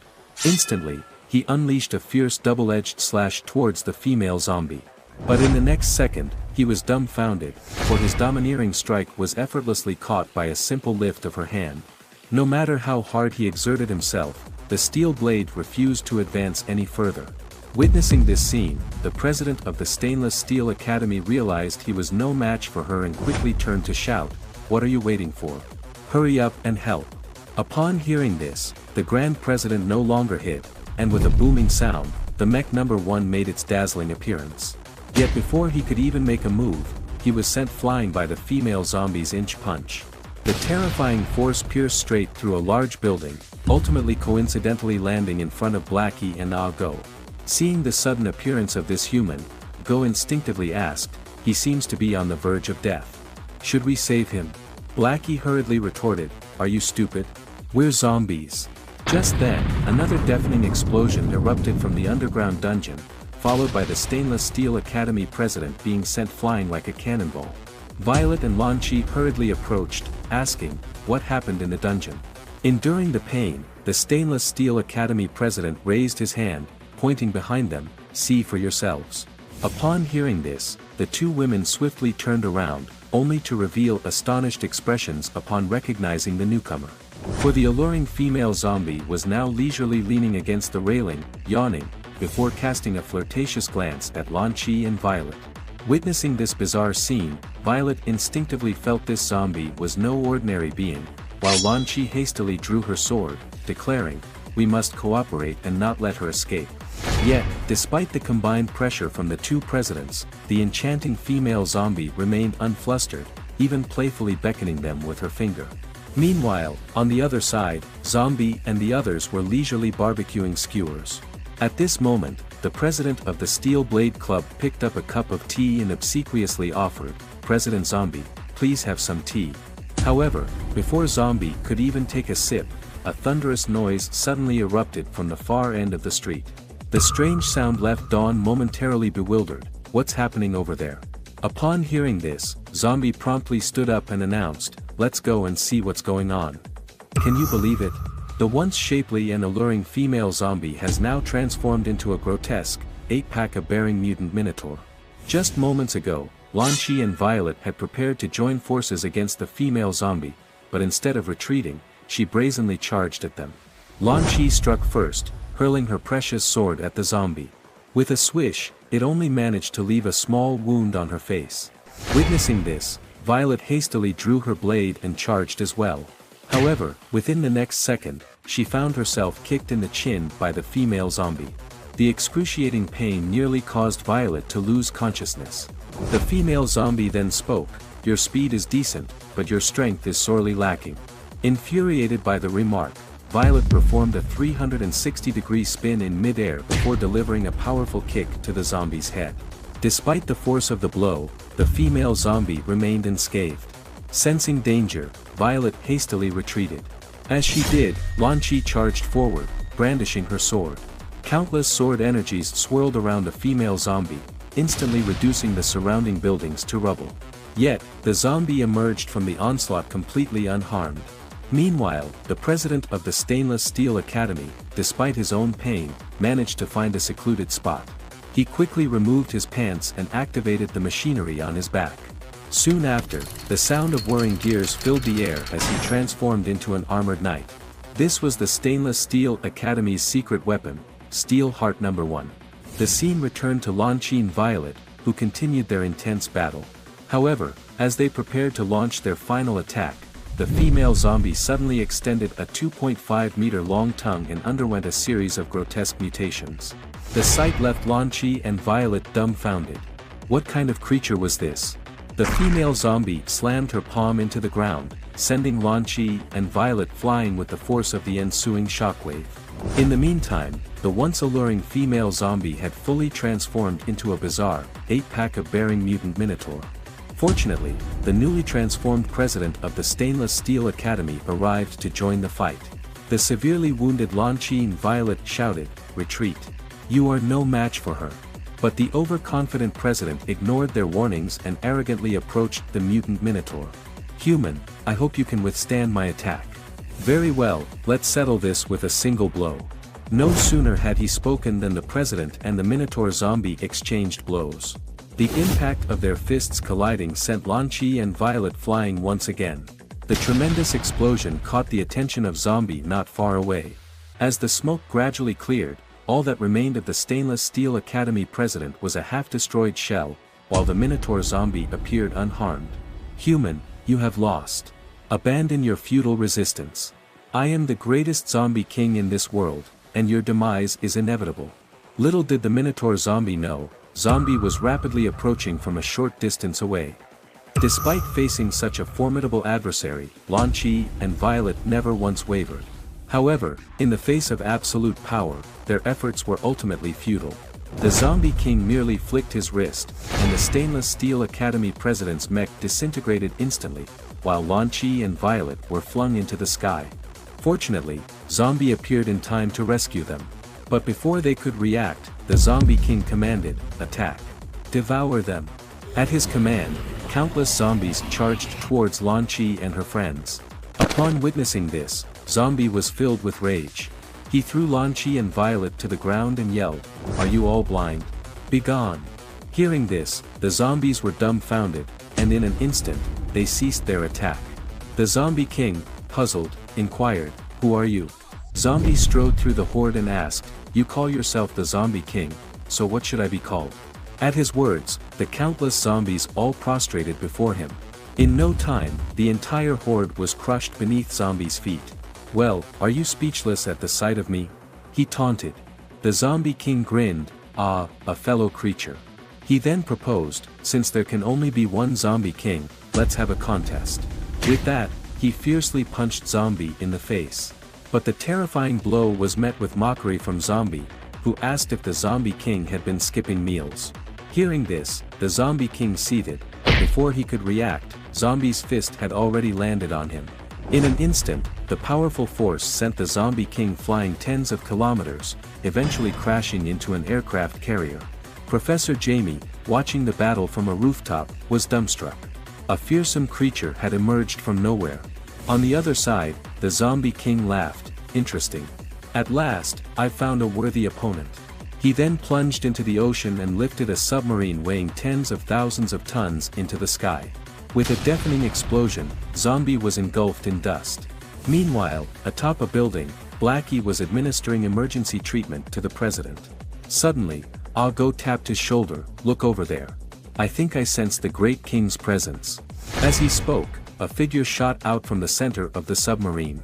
Zombie soared into the sky, and then flung a rope around the Zombie King's neck and yanked him violently. The next second, Zombie delivered a savage kick to the Zombie King's face, obliterating his features. The Zombie King was now thoroughly enraged. He charged to the ground, lifted the submarine once more, and swung it towards Zombie. With a thunderous boom, Zombie was blown thousands of kilometers away, landing on an aircraft carrier. Zombie's eyes turned cold. Do you enjoy smashing things? Come on, give it a try if you dare. The Zombie King had not yet grasped the severity of Zombie's words. Meanwhile, upon witnessing the Zombie King's immense power, the Grand President urgently advised, "We must evacuate. The creature Professor Jamie created isn't something your great king can handle." Before he could finish, Blackie scoffed, "Humans, pay close attention. There is no one in this world who can challenge the great king, not even a god. For the great king is invincible." As he spoke, Zombie suddenly appeared before the Zombie King, having teleported from the aircraft carrier. As the Zombie King marveled at Zombie's sudden increase in speed, Zombie's fist brutally slammed into his face. The terrifying force sent the Zombie King hurtling off the earth. Before the Zombie King could catch his breath, an aircraft carrier hurtled towards him at breakneck speed. With a resounding crash, the Zombie King was viciously embedded into the moon's surface. At this moment, Dawn and the others who were spectating from the sidelines were utterly dumbfounded. However, just then, the Zombie King on the moon abruptly exerted its strength. In the next instant, the aircraft carrier rigidly soared toward Earth. Accompanying it was the Zombie King's unbridled fury. Witnessing this spectacle, Zombie leaped into action without hesitation. With a resounding bang, he sped rapidly in pursuit of the Zombie King. Unexpectedly, the Zombie King suddenly burrowed into the interior of the aircraft carrier. It wasted no time wreaking havoc upon the nuclear reactor apparatus. Just as Zombie reached the carrier, a deafening explosion reverberated throughout the entire continent. Dawn and the others, upon seeing this, cried out for help. Yet, as the mushroom cloud gradually dissipated in the sky, Zombie miraculously alighted unscathed upon the battleship. He then began to mockingly utter, "Such damage is hardly enough to even tickle me." Upon hearing this, the Zombie King was rendered utterly speechless. Consequently, it began to amass all its strength once more. In the next second, its arms rapidly elongated as they lunged toward Zombie. In a mere instant, Zombie was blasted onto the top of a skyscraper.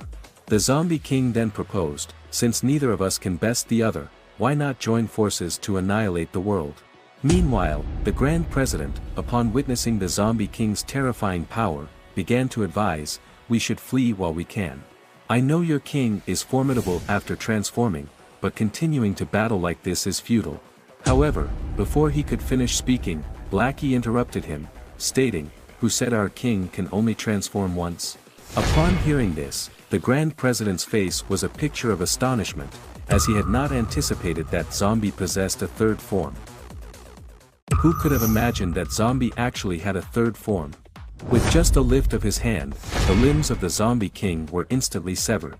It turns out that just now, the Zombie King said that his strength was comparable to Zombie's, and wanted to cooperate with Zombie to destroy the world, and then split it equally. Upon hearing this, the Grand President's face was shocked, fearing that Zombie would agree to the Zombie King's terms. At this moment, Zombie spoke, "Only weaklings like you would blabber every day about destroying the world." At this point, Dawn and others in the distance were confused and had no idea what Zombie was talking about. Although the Zombie King was scolded and hated it to the teeth, he dared not rashly make a move. At this time, Zombie's eyes suddenly turned red. "It seems that if I don't give you a good lesson, you won't understand." In the next second, Zombie's grayish-brown skin began to fade, revealing the human skin underneath. Then he gathered his strength, and his high-quality clothes instantly shattered, revealing the solid abs underneath. Then he let out a roar to the sky, which confused Violet and the others. In the next second, Zombie transformed into his third form, and he was a handsome guy. Seeing this scene, Dawn and others were full of curses. "What the hell is this?" Zombie stood on the broken roof, and with just one glance at the Zombie King, the strong oppressive feeling was like a demon, instantly enveloping him. The Zombie King was shocked to see this. "What? How is this possible?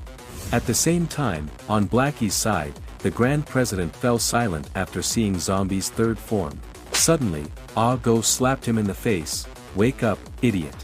With that, he lifted the Grand President towards the front. "Look carefully, this is our king. Our god."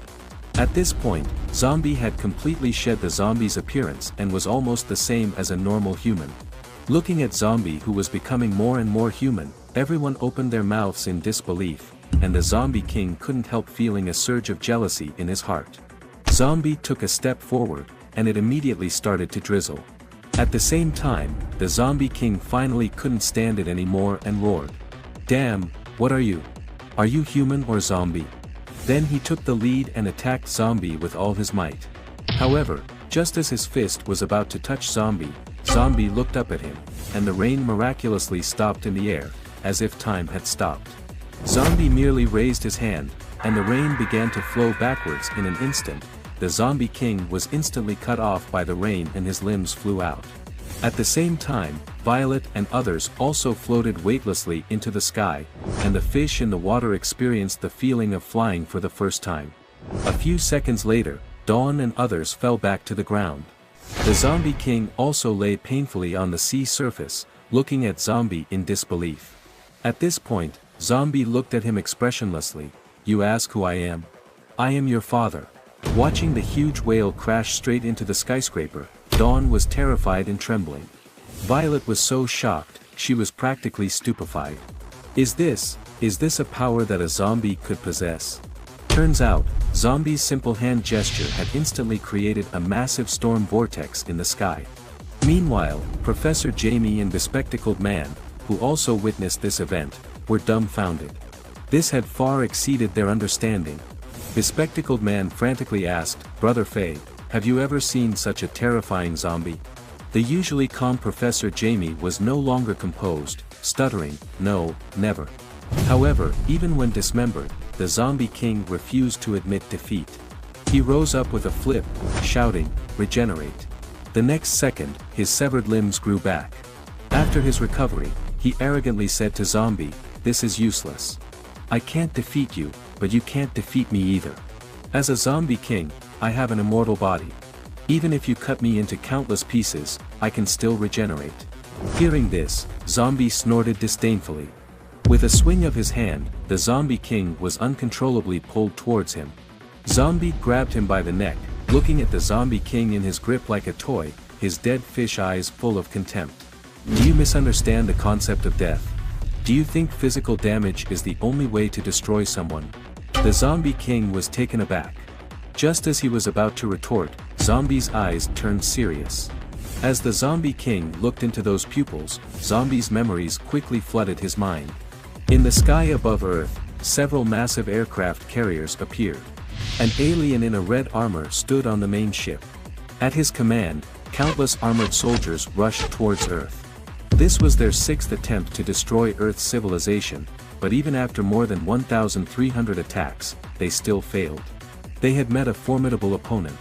Suddenly, a figure appeared on the empty sea. He roared, and all the warships in space were destroyed almost simultaneously. At some point, Zombie had already arrived in outer space. After thousands of battles, he had unlocked his dark form.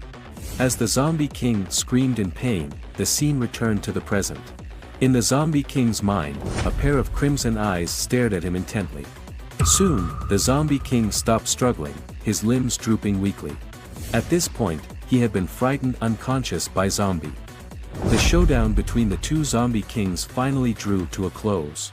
In his fourth form, Zombie's eyes, which disdained everything, were deeply imprinted in the Zombie King's mind, causing his consciousness to dissipate and turning him into a soulless shell. In other words, he was scared to death by Zombie. Dawn and the others, who witnessed this scene, were utterly dumbfounded. What on earth just happened? Could it be over just like that? At this point, Zombie, having lost interest in the pathetic Zombie King, casually tossed him off the skyscraper. Watching the Zombie King fall and lie motionless on the ground, the Grand President expressed his confusion. Why is he suddenly quiet? Is he brewing some big move? At this time, Blackie on the side explained, "Don't worry, he probably had his consciousness dissipated from fear of the dark form of the king. Even gods would shudder a bit under that form. Upon hearing this, the Grand President was shocked. What did you say? He was actually scared to death. That's too outrageous. Meanwhile, Professor Jamie was also dumbfounded, standing still on the spot. The bespectacled man who came to his senses grabbed the professor, ready to make a run for it. Now that the defenses of coastal and air are gone, if we don't take the chance to leave now, we won't be able to. Just then, zombies suddenly appeared behind them. Seeing this, the bespectacled man was instantly scared into alertness, hastily pulling the professor away from zombies' location. Oh my god, we've never shown our faces, how could you know we exist? In response to his words, Zombie didn't answer, but stared at the professor with his dead fish eyes. Seeing this, the bespectacled man was frightened and sat down on the ground. What on earth do you want? At this moment, Zombie slowly said, I'm giving you two choices now. Are you going to surrender, or do you want to go down and have a couple of drinks with the zombie king you created? You only have 1 second to decide. After witnessing Zombie's terrifying power, who would dare to be clever again? The bespectacled man immediately knelt down with his underlings and surrendered. Though Professor Jamie was unwilling, he could only accept his fate. After all, even a god wouldn't stand a chance against Zombie's absolute power. So, Professor Jamie, who was originally planned to be executed on the spot, was captured alive by Zombie. After arresting the professor, Zombie sat on the ground in frustration. Dawn and Violet were puzzled. Zombie murmured to himself, transforming like that is really scary, I'm just a kind-hearted zombie. At this point, Violet ordered Dawn to check on Zombie, but Dawn flatly refused out of fear. You saw how terrifying he was after he transformed. Equally frightened, Violet pushed Dawn forward. As long as you complete the task, you can be Zombie's vice president when we get back. Upon hearing this, Dawn plucked up her courage and approached Zombie. Mr. Zombie, are you okay? We should head back. Just then, Zombie suddenly stood up, startling Dawn. What are you doing? Zombie replied innocently, didn't you say we're going back? I'm kind of hungry. Also, I want clothes that won't tear. Relieved that Zombie showed no aggression, Dawn asked, do you remember what you did just now? Zombie said he remembered, but it was a bit blurry. He then sighed, I don't have a sense of time, so I've probably dealt with many strange guys like this before, but they were all so weak that I don't remember. Meanwhile, in the convoy escorting Professor Jamie, the arrested professor was laughing in the car. The bespectacled man asked what had happened, and the professor, excited, said, I never imagined there would be a species as powerful as Zombie in the world. I must get his cells and create an even stronger species. Mr. Zombie, I'll take your genes. With this, the terrorist incident involving Jamie comes to an end. Zombie's actions have been unanimously approved by the upper echelons. He was officially appointed as the president of the Beyonders Academy, on the same level as Violet and the others, and also holds the management rights of a city. However, the city he manages must reach a population of 10 million within a specified number of years, otherwise he will be stripped of his presidency. When the higher-ups asked him which city he wanted to develop, Zombie scratched his head shyly and chose H City, where he had previously captured Professor Jamie. The higher-ups were speechless upon hearing this. H City was a deserted city with no inhabitants. Even if you want to raise chickens, you need eggs. How could he plan to develop a place without a single inhabitant? Despite persuasion, Zombie insisted on H City, and the higher-ups finally stamped his appointment letter for H City. At this moment, a blonde girl was furiously irritated. Where did the Beyonders Academy get this dumbass? He gave up a good city and insisted on an empty one. How will he develop it? Violet, who was in front of the computer, also felt speechless about Zombie. A few days later, the city hall managed by Zombie was officially completed, and his management army expanded from 1 to 4. From then on, Zombie turned the impossible into possible, creating a historic moment. That day, zombies of all ages, carrying large and small packages, flooded into H City, and the human army escorted them. A zombie mother held up her daughter with a smile that had not been seen for a long time. Thanks to the king for giving us such a grand new home. Zombie and his followers stood on the rooftop, watching this scene with a lot of emotion. After many years of effort, his dream was finally about to be realized. At this moment, Blackie stepped forward and reported, King, as per your request, all the citizens have been moved here. Zombie responded with a good, then shouted attention. In an instant, all the soldiers stood in attention, scaring a little zombie next to them. Mom, they won't hit us with smoking metal sticks, will they? Hearing this, a soldier loudly reassured, President Zombie's order is God's order, and his citizens are our citizens. We will safely escort you to your new home. Hearing this, the little zombie looked at the soldier with a strange expression. Seeing this scene, all the followers were genuinely happy, and Fur couldn't help shouting, "Great, we finally have a city of our own." Zombie paused, feeling a bit emotional. Sometimes, the continuation of a race doesn't necessarily rely on war. At this moment, Blackie suddenly thought of something. By the way, King, what do you plan to do with Varmint? He has been hanging there for several months. Hearing this, Zombie waved his hand, let him hang, it's fine. It turned out that Varmint, a missing person, had been hanging on the roof of the administrative building for several months. During this time, he was tearful all day long, regretting his past actions. King, please spare me. I don't want to turn into zombie jerky. I'll be obedient next time. Just as Zombie was helping the citizens move in, Violet on the other side was sent flying with a single punch. With a boom, the wall behind her instantly turned into dust. When she struggled to get up and look at what was in front of her, her face was full of disbelief. How is this possible? At this moment, Dawn looked at her playfully. She had actually activated her zombie form on her own.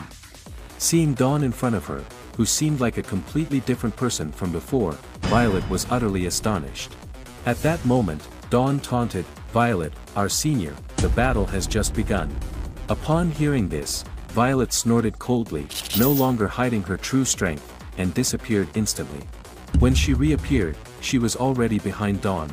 But just as she prepared to attack, Dawn's head suddenly spun 360 degrees, laughing heartily at Violet.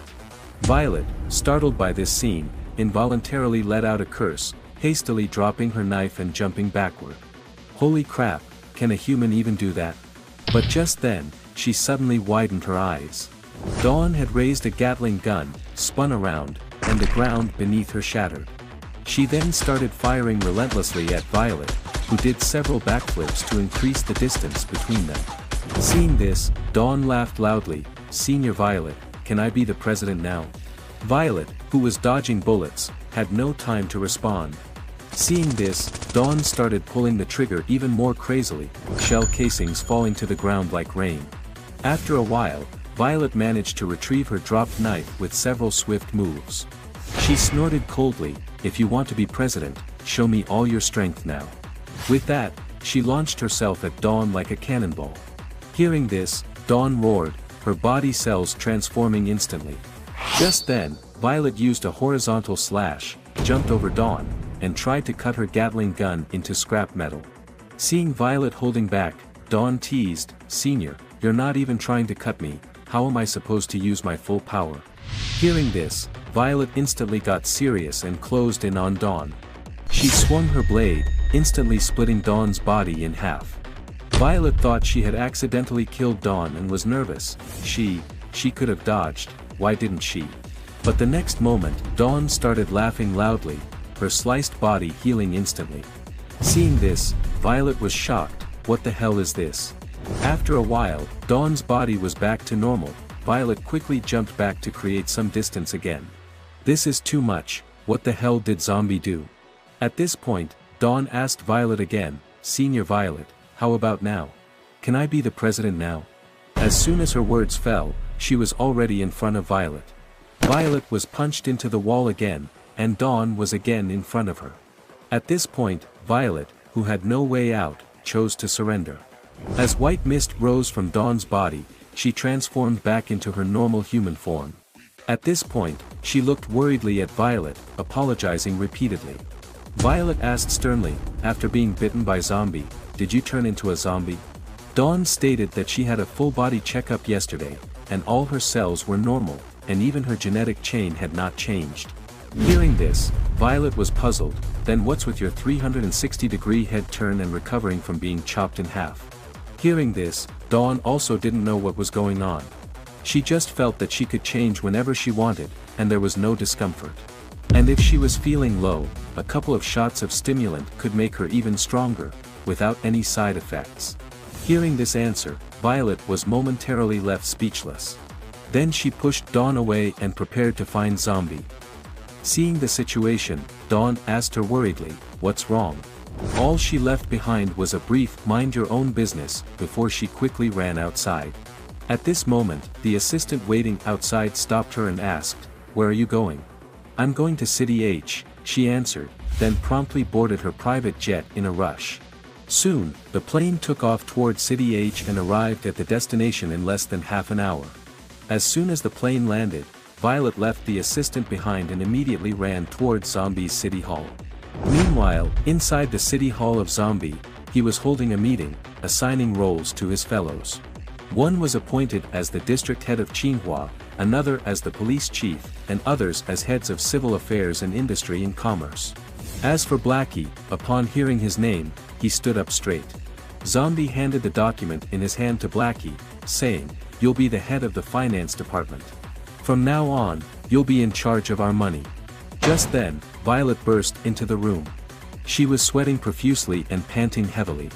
Seeing her, Zombie immediately smiled and said, "So it's Violet. Do you have any instructions? I was just about to go find you to report on the situation." But Violet didn't answer him.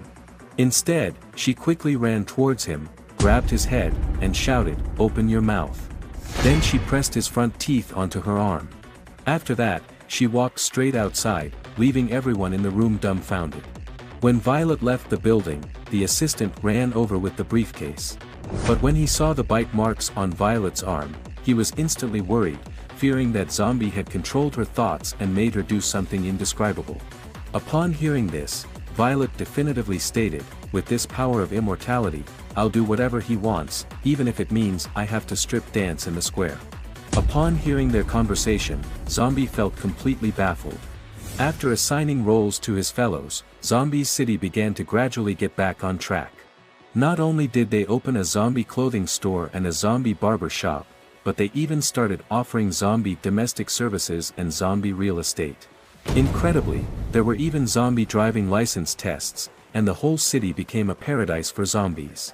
Zombie also started to enjoy a brief, comfortable life. At this moment, in an office, a blonde girl was looking at Zombie's information and said, "I really don't know what the Beyonders Academy was thinking, letting such a weak and characterless person be the president." At this time, a subordinate interjected, "Inspector Chen, I heard from the Grand President of the Stainless Steel Academy that this zombie is indeed a real zombie, but I'm not sure if it's true." Upon hearing this, Inspector Chen said, "The academies often slander each other, it's nothing new. But I don't like this zombie. As a president, he has no personality." Then, Inspector Chen grabbed Zombie's information. "As for whether the Stainless Steel Academy president's claim that he's a zombie is true, we can go to City H and test him to find out." Meanwhile, the Beyonders Academy made a significant discovery in the Arctic. The president of the Archaeological Society, Dr. Strange, flew straight to the site via helicopter. Upon landing on a massive icebreaker ship, he hurriedly headed to the site. He learned from the person in charge that they unexpectedly found a mummified body of an ancient human frozen for 1,000 years, 500 meters deep in the ice while conducting a scientific survey. Hearing that it was an ancient human, Dr. Strange immediately got excited.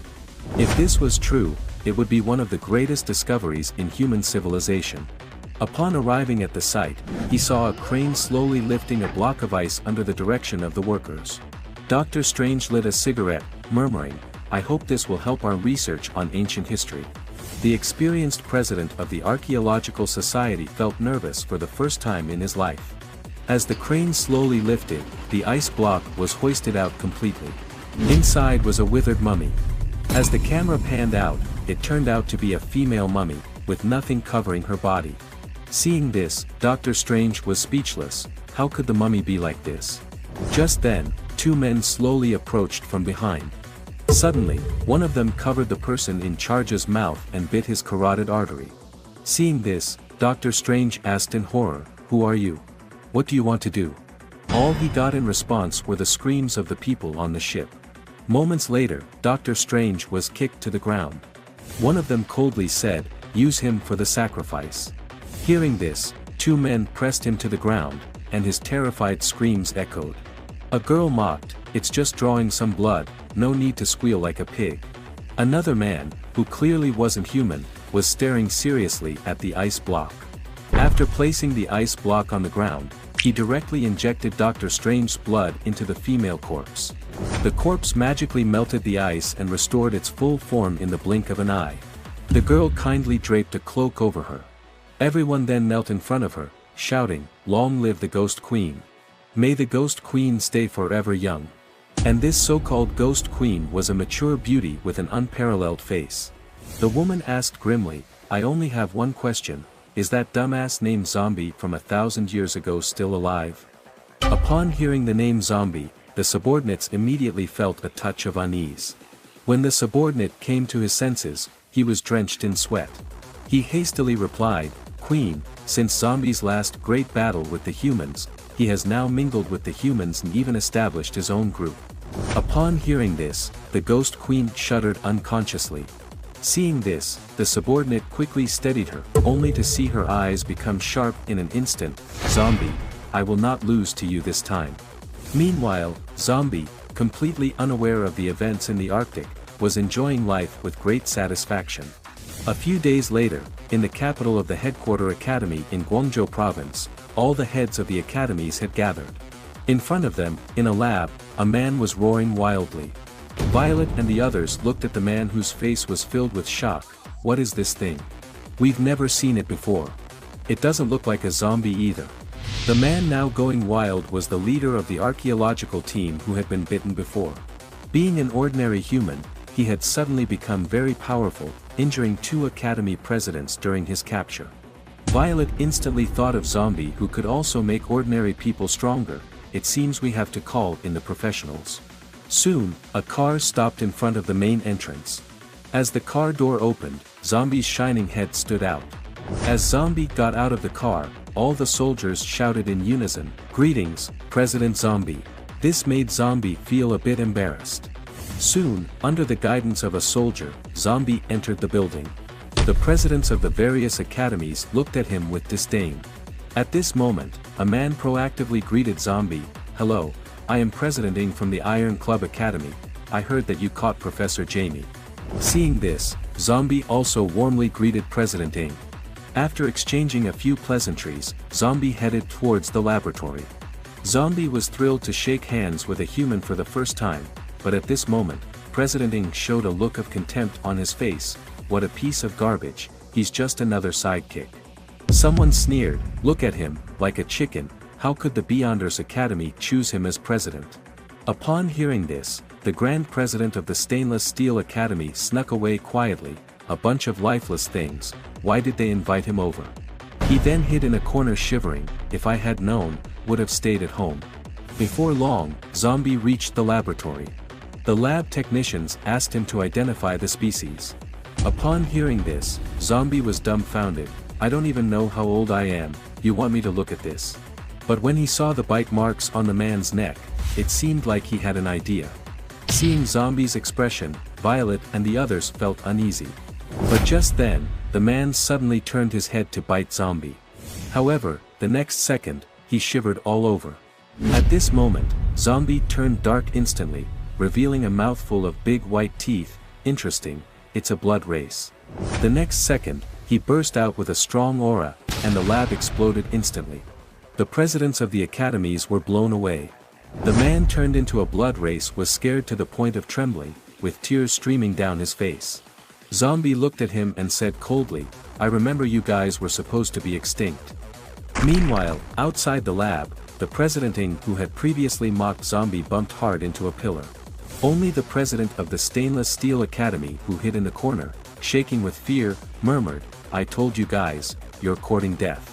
The President Ng, looking at the laboratory with shocked faces, then asked Violet and the others, "What just happened with President Zombie?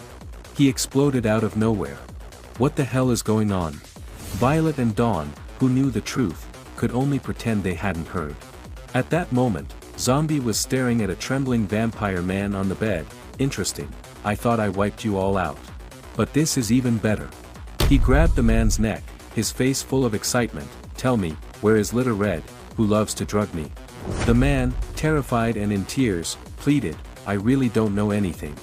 I just turned into a vampire a few days ago after being bitten." Not getting the information he wanted, Zombie transformed back into his original form. Seeing Zombie come out of the lab, Violet and others immediately went up to ask him if he found anything. Zombie cautioned them, "Be careful these next few days, it's best if you don't go out." Hearing him say this, Violet and her team immediately became nervous. "What do you mean by Blood Tribe?" Hearing the word Blood Tribe, Zombie's face immediately became serious, standing still. Seeing his expression, Violet and others felt something was wrong. But the next moment, Zombie scratched his head, embarrassed. "Sorry, I can't remember." Upon hearing this, everyone was dumbfounded, followed by Violet's angry roar in the room. "Can your brain work properly when you transform?" Zombie gave an embarrassed apology to Violet, promising to remember next time. Meanwhile, the President Ing and his team whispered, "He is really a sidekick." But their words were heard by Zombie. When he turned his head to look at them, they were immediately scared into a cold sweat, not daring to meet Zombie's gaze. At the same time, next to a grand building and in a small alley filled with spider webs, the Ghost Queen, Little Red, was squatting in the corner, looking gloomy as she avoided the rain. Just then, a coin rolled towards them. It turned out that a passerby took them for beggars.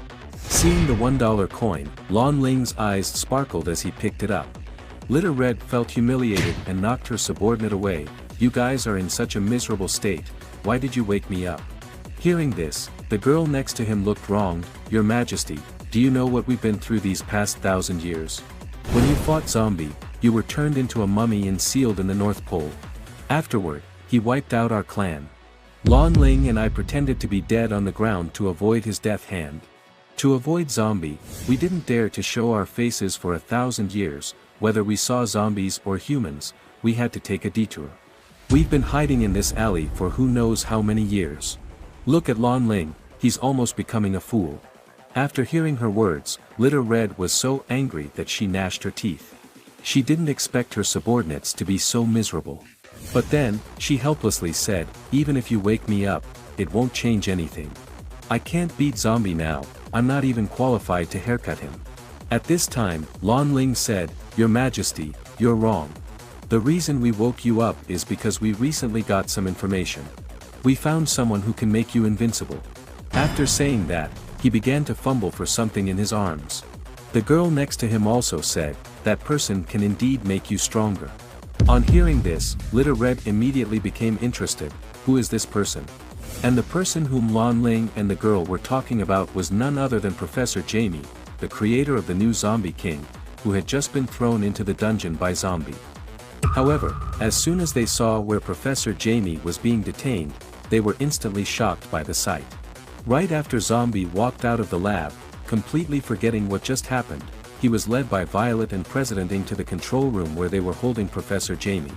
At that moment, Zombie couldn't help but voice his doubt, why not just get rid of him? Violet explained, "He's planted many spies around us that we need to root out. Also, we need to find and destroy all his anti-human research materials." Zombie raised another question, what if he escapes? Wouldn't all our efforts have been in vain? Hearing this, President Ing, as if he had heard a great joke, assured, he absolutely can't escape. "Since you, President Zombie, caught him, I'll make an exception and take you to see the place." Soon, they took a helicopter to the private prison specifically built for Professor Jamie. This prison was dug into a mountain, going 3,000 meters deep. Even taking an elevator to the bottom took 30 minutes.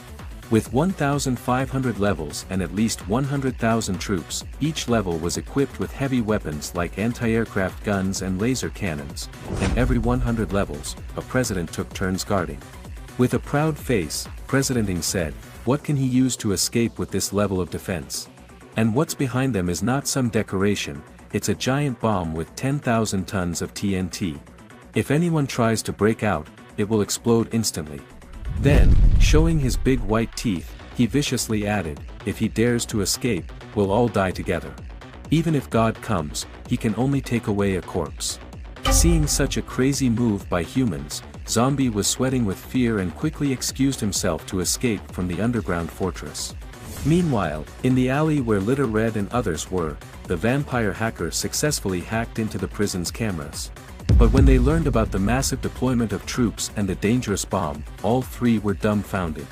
Subsequently, Little Red started cursing, "These damn humans, they're utterly disgusting." The scene shifts back to the prison. President Ng lights a cigarette, reminding Violet, "Forgot to tell you, Inspector Chen has gone to inspect Zombie's city. You'd better let your boyfriend know." Hearing this, Violet retorted irritably, "Get lost, you're his boyfriend, why are you telling me this?" President Ng turned around and murmured, "It was the Grand President of the Stainless Steel Academy who informed Inspector Chen that this person, Zombie, is actually a true zombie and has built a city of the dead. As for me, whether his name is Zombie or whether he is a zombie, it doesn't matter. What I recognize is strength alone." At that time, in the human city, with everyone's eyes on him and unaware of the approaching danger, Zombie was walking down the street with a smile. "The human city is so prosperous, I want to make my city just as lively." The devious Professor Jamie was secretly plotting to scheme again, scheming to use the corpse of the deceased Zombie King as a vessel for Zombie's potent genes. Earlier, Zombie, accompanied by Violet, had paid a visit to Professor Jamie's clandestine prison. Horrified by the inhumane operations, Zombie hastily excused himself under the guise of pressing matters and fled from the underground fortress in sheer panic. As he watched Zombie's retreating figure, Bespectacled Man wept inconsolably. He could never have envisioned that Zombie, this devil, would happen upon this place. Meanwhile, Professor Jamie, revealing a mouthful of gleaming white teeth, declared, "Zombie, I must acquire your gene." Upon hearing this, the Bespectacled Man retorted, "Brother Fei, what are you talking about? We're on the brink of execution." Professor Jamie merely smiled in response, confident in the knowledge that the presidents wouldn't execute them until they had secured all research data. He had preemptively arranged for the information to be hidden before the war's onset, and even he didn't know its whereabouts. His face turned stern and said, "I'll make these fools regret sparing my life." However, Bespectacled Man remained anxious. Zombie is immensely powerful. Studying an individual stronger than him is an enormous challenge. Professor Jamie, exuding confidence, responded, "As long as a suitable body is available to house the zombie's genes, I can complete the research swiftly." Bespectacled Man sniffled and voiced another concern, "Forget about research for now. As ordinary people, we'll be fortunate just to escape from here." Professor Jamie maintained his composure in the face of this comment. At that very moment, a deliverman within the prison wheeled a dining table over. After a staff member clad in a white suit inspected it, a food delivery robot advanced towards Professor Jamie and extended an arm to feed him.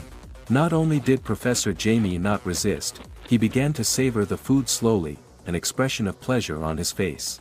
Bespectacled Man was somewhat taken aback seeing Professor Jamie still having the appetite to eat under such circumstances. What he was unaware of was the miniature communicator in the food that was now lodged in Professor Jamie's teeth. The doctor then inquired, "Where is the corpse of the Zombie King being kept currently?" At that moment, the man in the white suit stood outside the door, a communicator attached to his collar. "Doctor, the Zombie King's corpse is in the mountain laboratory on the 200th floor, under the guard of 2 grand presidents," he reported. Professor Jamie sneered, "The vessel is there, all we need now are zombies' genes." Elsewhere, zombies roamed aimlessly on the streets. Suddenly, Violet's phone rang. It was a tip-off from the Grand President of the Stainless Steel Academy to Inspector Chen that Zombie was a zombie who had constructed a zombie city.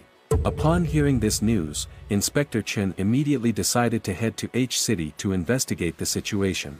Upon hearing about this, Violet was quick to call Zombie. "Zombie, this woman is not one to be trifled with. If she confirms these allegations, she won't hesitate to strip you of your presidential title." Zombie broke out in a cold sweat upon hearing this. "But, I'm actually human." He started, but was cut off by Violet's growl from the other end of the line. "Don't pretend with me. I know what's going on in your city. You can't fool me." With that, she hung up. Zombie was now in full-blown panic mode. "This is a disaster. I've only just assumed the presidency a few days ago. No, my citizens have barely had a couple of days of peace. As Zombie was caught up in his worries, a cosmetic store on the street suddenly caught his eye.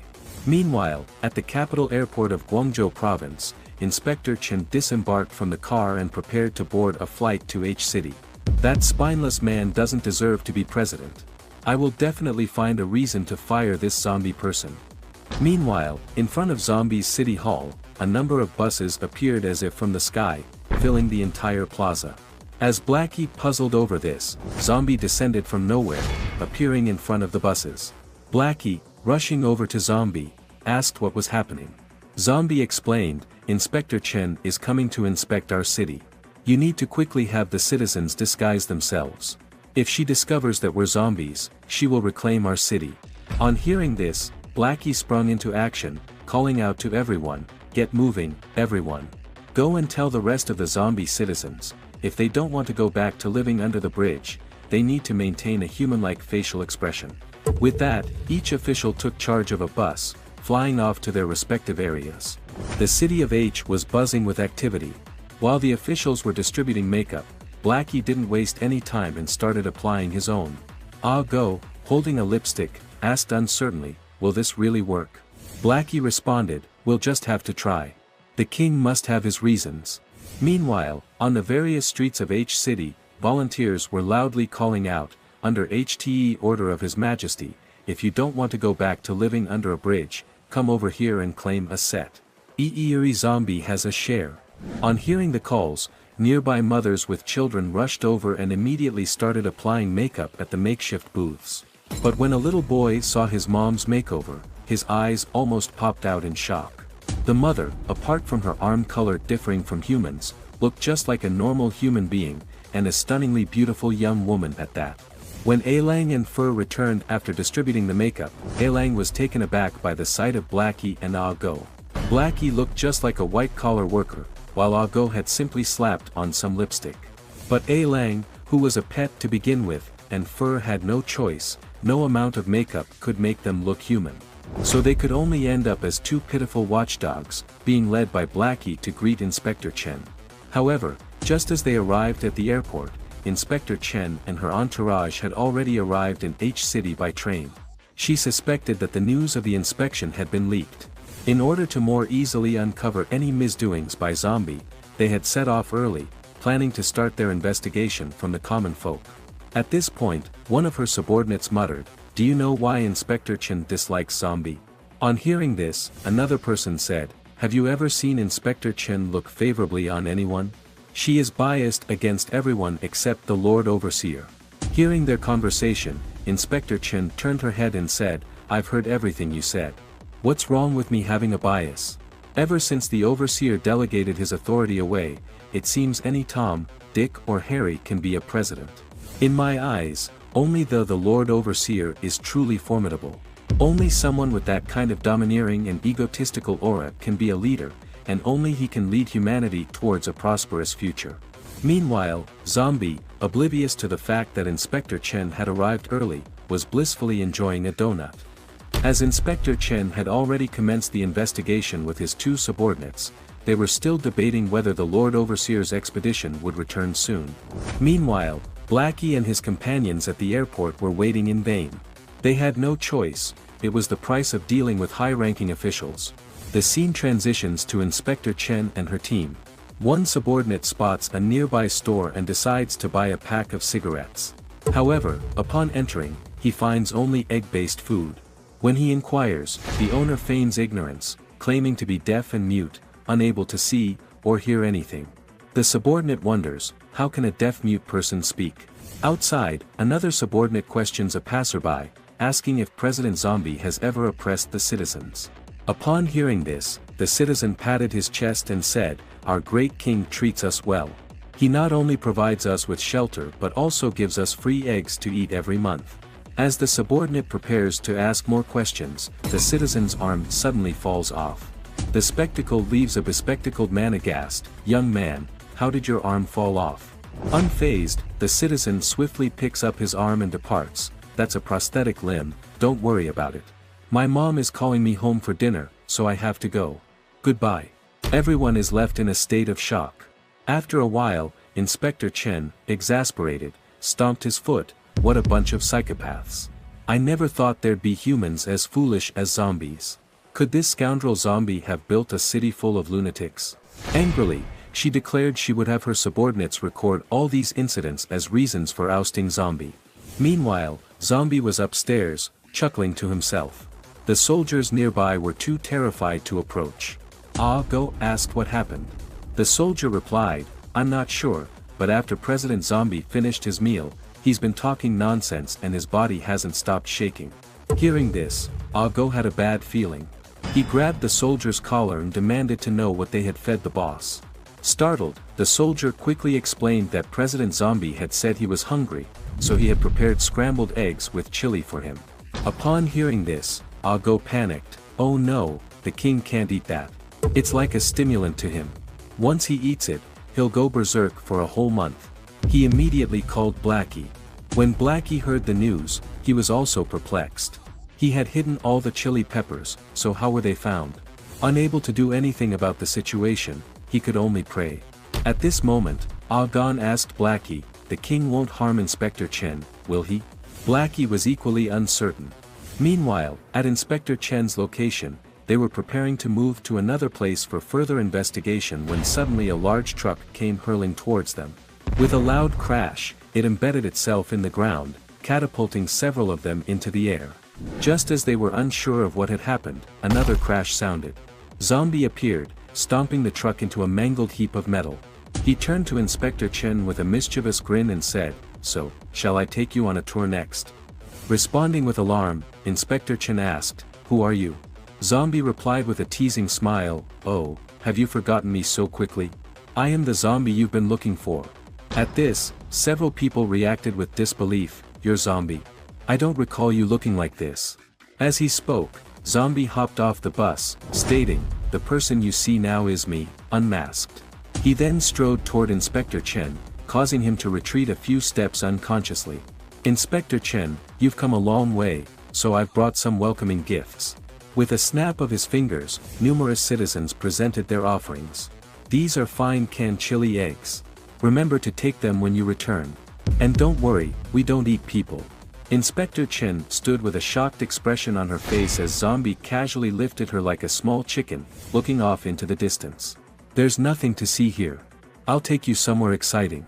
With that, he leapt into the air, carrying Inspector Chen to an altitude of 10,000 meters.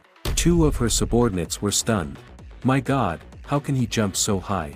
One exclaimed, while the other hailed a taxi, saying, Enough with your astonishment. Let's hurry and follow him. Simultaneously, Xiao He and the others also spotted Zombie and quickly sped off in his direction. At this moment, Inspector Chen could hardly maintain the confidence she exhibited upon arrival. All that remained were her screams. Soon, Zombie guided her to land atop a tall building, forcing her to look out across the cityscape. Take a good look. This is the city I manage, spanning over 2 million square kilometers. At this moment, Inspector Chen had no interest in looking at the city. All she wanted was for Zombie to let her go. But Zombie continued, Here, we have listed companies, high-ranking white-collar workers, an active construction industry, and new districts preparing for expansion. We have all sorts of occupations, and it's no exaggeration to say that we generate nearly $100 billion in tax revenue for Guangzhou province. With that, he leapt from the building. Inspector Chen screamed in terror, Zombie, I understand, please let me down. But Zombie ignored her, let's discuss law and order after revenue. We always follow traffic laws, and no one breaks the rules. Just as he finished speaking, a bus hurtled toward him due to brake failure. Without missing a beat, Zombie kicked the bus, saying, If there ever is someone who breaks the rules, he said, they get kicked out, literally. As the bus soared upward 100 stories, Inspector Chen's subordinates' jaws dropped in shock. Fortunately, Blackie arrived just in time to rescue the citizens. Unaware of this, Inspector Chen shouted, You just killed someone, do you understand? Zombie snorted dismissively, killing? Impossible. My men are competent, they won't let any citizen die in vain. Seeing Inspector Chen's team rushing over, Zombie casually tossed Chen into the arms of her subordinates. With that, he turned and walked away, I know why you're here. You're free to leave today. Even if you strip me of my presidency next, I assure you, I, Zombie, will rule this city. Anyone who dares stand in my way will face the consequences." Upon hearing this, the two subordinates were stunned, their mouths agape in shock. The scene immediately fell so silent that one could have heard a pin drop. A moment later, one subordinate, trembling, whispered, "Should we perhaps retreat for now? Is this really the kind of pressure a human being should exert? Compared to the Lord Overseer, the zombie standing before us seems even more formidable. He hardly seems human at all. Who was the fool who previously called him timid and cowardly? I now want nothing more than to rush back and strangle that imbecile." Seeing their fearful demeanor, Zombie turned to leave before I change my mind. "I won't be responsible for your meals." But at that moment, Inspector Chen spoke up, calling out to Zombie, "Zombie, you've performed admirably. I acknowledge your ability to govern the city. But as a president, not only must you possess the ability to manage the city, but also the strength to defend it." At these words, Blackie and the others were visibly taken aback. Unperturbed, Inspector Chen continued, "Zombie, you have yet to demonstrate to me today that you possess the power to safeguard the city." But before she could finish her sentence, Zombie's subordinates swiftly closed in on her. Ah Go even went so far as to cover her mouth. Subsequently, they glanced at Zombie with fright etched across their faces, only to find his back turned to them, making it impossible to discern his reaction. In the following moment, Zombie turned around, an evil smile playing on his lips. "What, you wish to witness my true power? Very well, I'll grant your wish." Hearing this, Zombie's underlings couldn't help but shudder. Inspector Chen is courting death. She better not drag us into this. As they gazed up at the clear sky, they knew a storm was brewing. Before long, Zombie led Inspector Chen and the others to the seashore. The faces of Blackie and the rest were fraught with anxiety. At that moment, Inspector Chen approached Zombie and questioned, "Zombie, what are you implying? Why have you brought us here?" But catching a glimpse of Zombie's devilish reflection in the water, she swallowed his next words. At that moment, Ah Go, who was perspiring nervously at the side, cautioned, "Whatever happens next, you're on your own. We have no part in this." As Inspector Chen wore a puzzled expression, not comprehending Zombie's intentions, her subordinates suddenly noticed that a stone had started to levitate. "What's going on? How did the stone start to float?" In the following moment, Zombie tightly shut his eyes. When he reopened them, he had activated his third form. The three onlookers were instantaneously taken aback by the spectacle.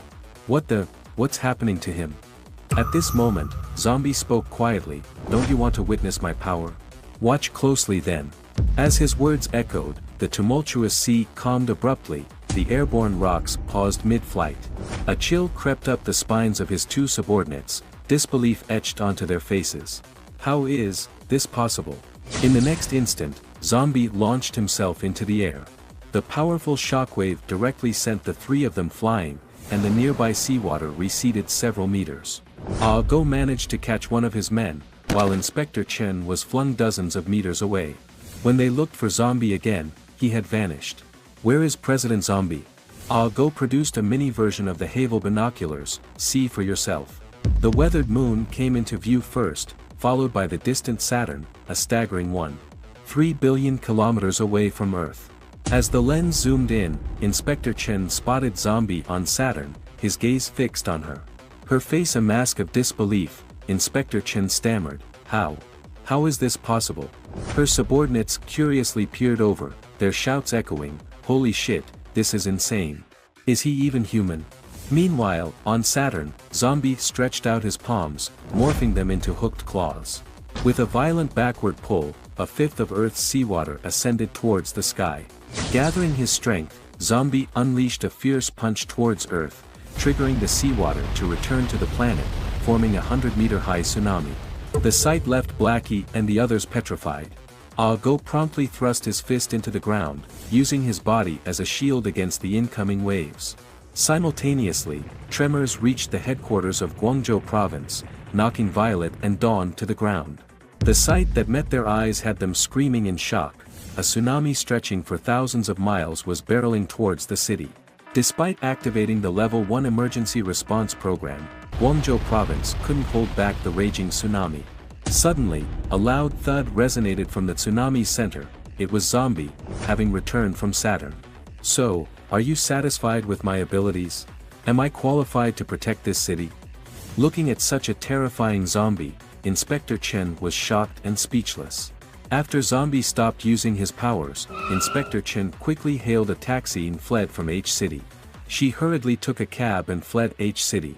Looking at the fleeing Inspector Chen, Zombie was all smiles. Ah Go said with some sympathy, "Have we gone too far? I guess Inspector Chen has left behind a not-so-small psychological shadow. It's impossible for her to take back the city now." Just like this, the investigative trio that came in with great vigor, went back like a dog with its tail between its legs, having been deeply convinced by Zombie's terrifying strength. After going back, Inspector Chen was even more mentally deranged and took a default attitude towards the city managed by Zombie. Meanwhile, on the other side, in the underground prison where Professor Jamie was held, the corpse of the Zombie King was lying quietly in the laboratory.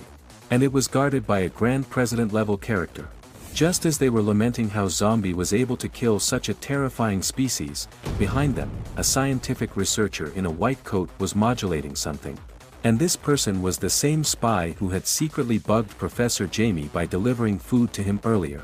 At this moment, Professor Jamie was teaching him to make a solution called CHR-47 through the bug.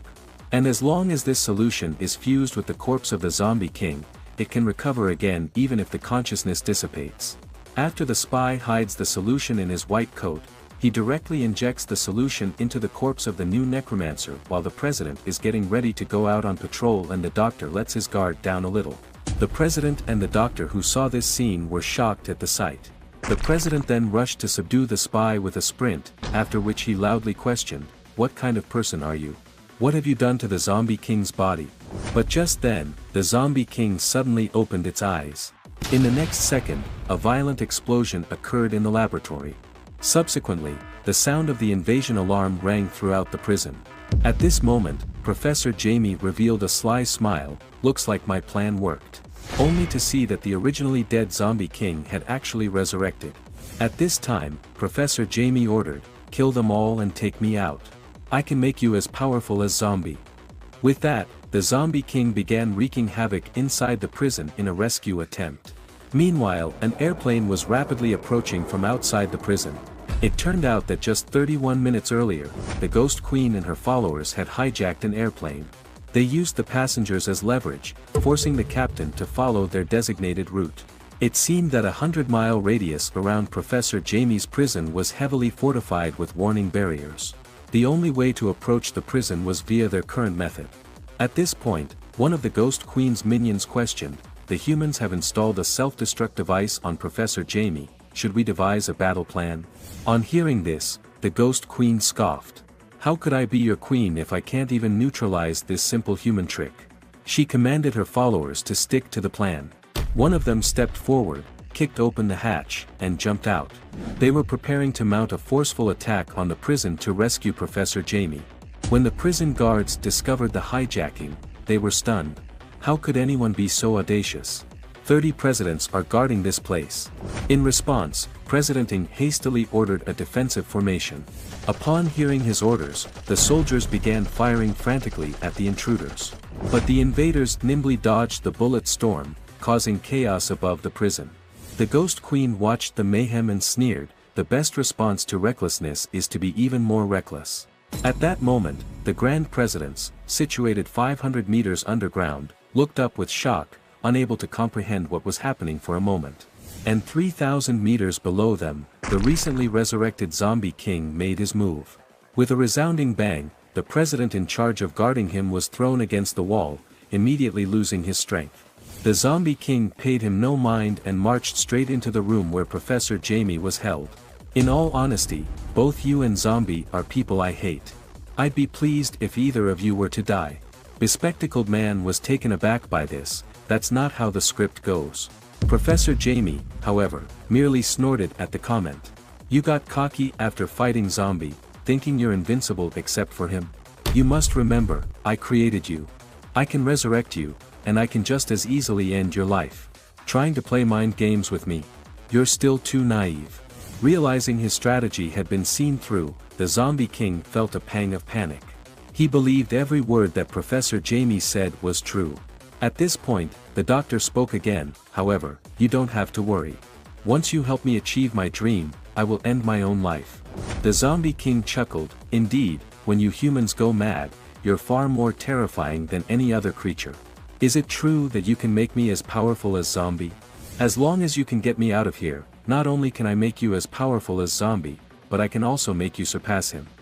The scene shifts back to the conflict on the ground. In the face of the Ghost Queen and her minions' relentless assault, President Ng hastily marshals his forces for defense. Noticing the unusual circumstances from their location 500 meters underground, Grand President's gang Qin wasted no time in providing their support. The Ghost Queen glanced down at them, her nose wrinkling with a cold snort. Disdain was etched across her features. She then turned to Lan Ling and the rest, instructing, "Stand back all of you, I'll handle them." Her entrance immediately instilled a sense of threat in the Grand Presidents. "Who exactly are you all?" Instead of responding, the Ghost Queen took a step forward, declaring chillingly, "Two options, hand over Professor Jamie or face death." Upon hearing this, President Ng surged forward with his stick.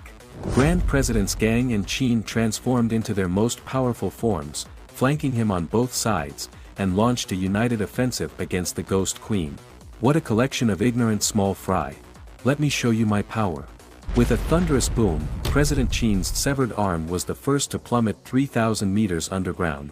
Then, the three major presidents also fell, all losing their combat strength. They were even unaware of what had just transpired. The soldiers who witnessed this scene were instantaneously dumbfounded. Their guns swung to point at the Ghost Queen. The Ghost Queen looked visibly taken aback at the sight. "What is this?"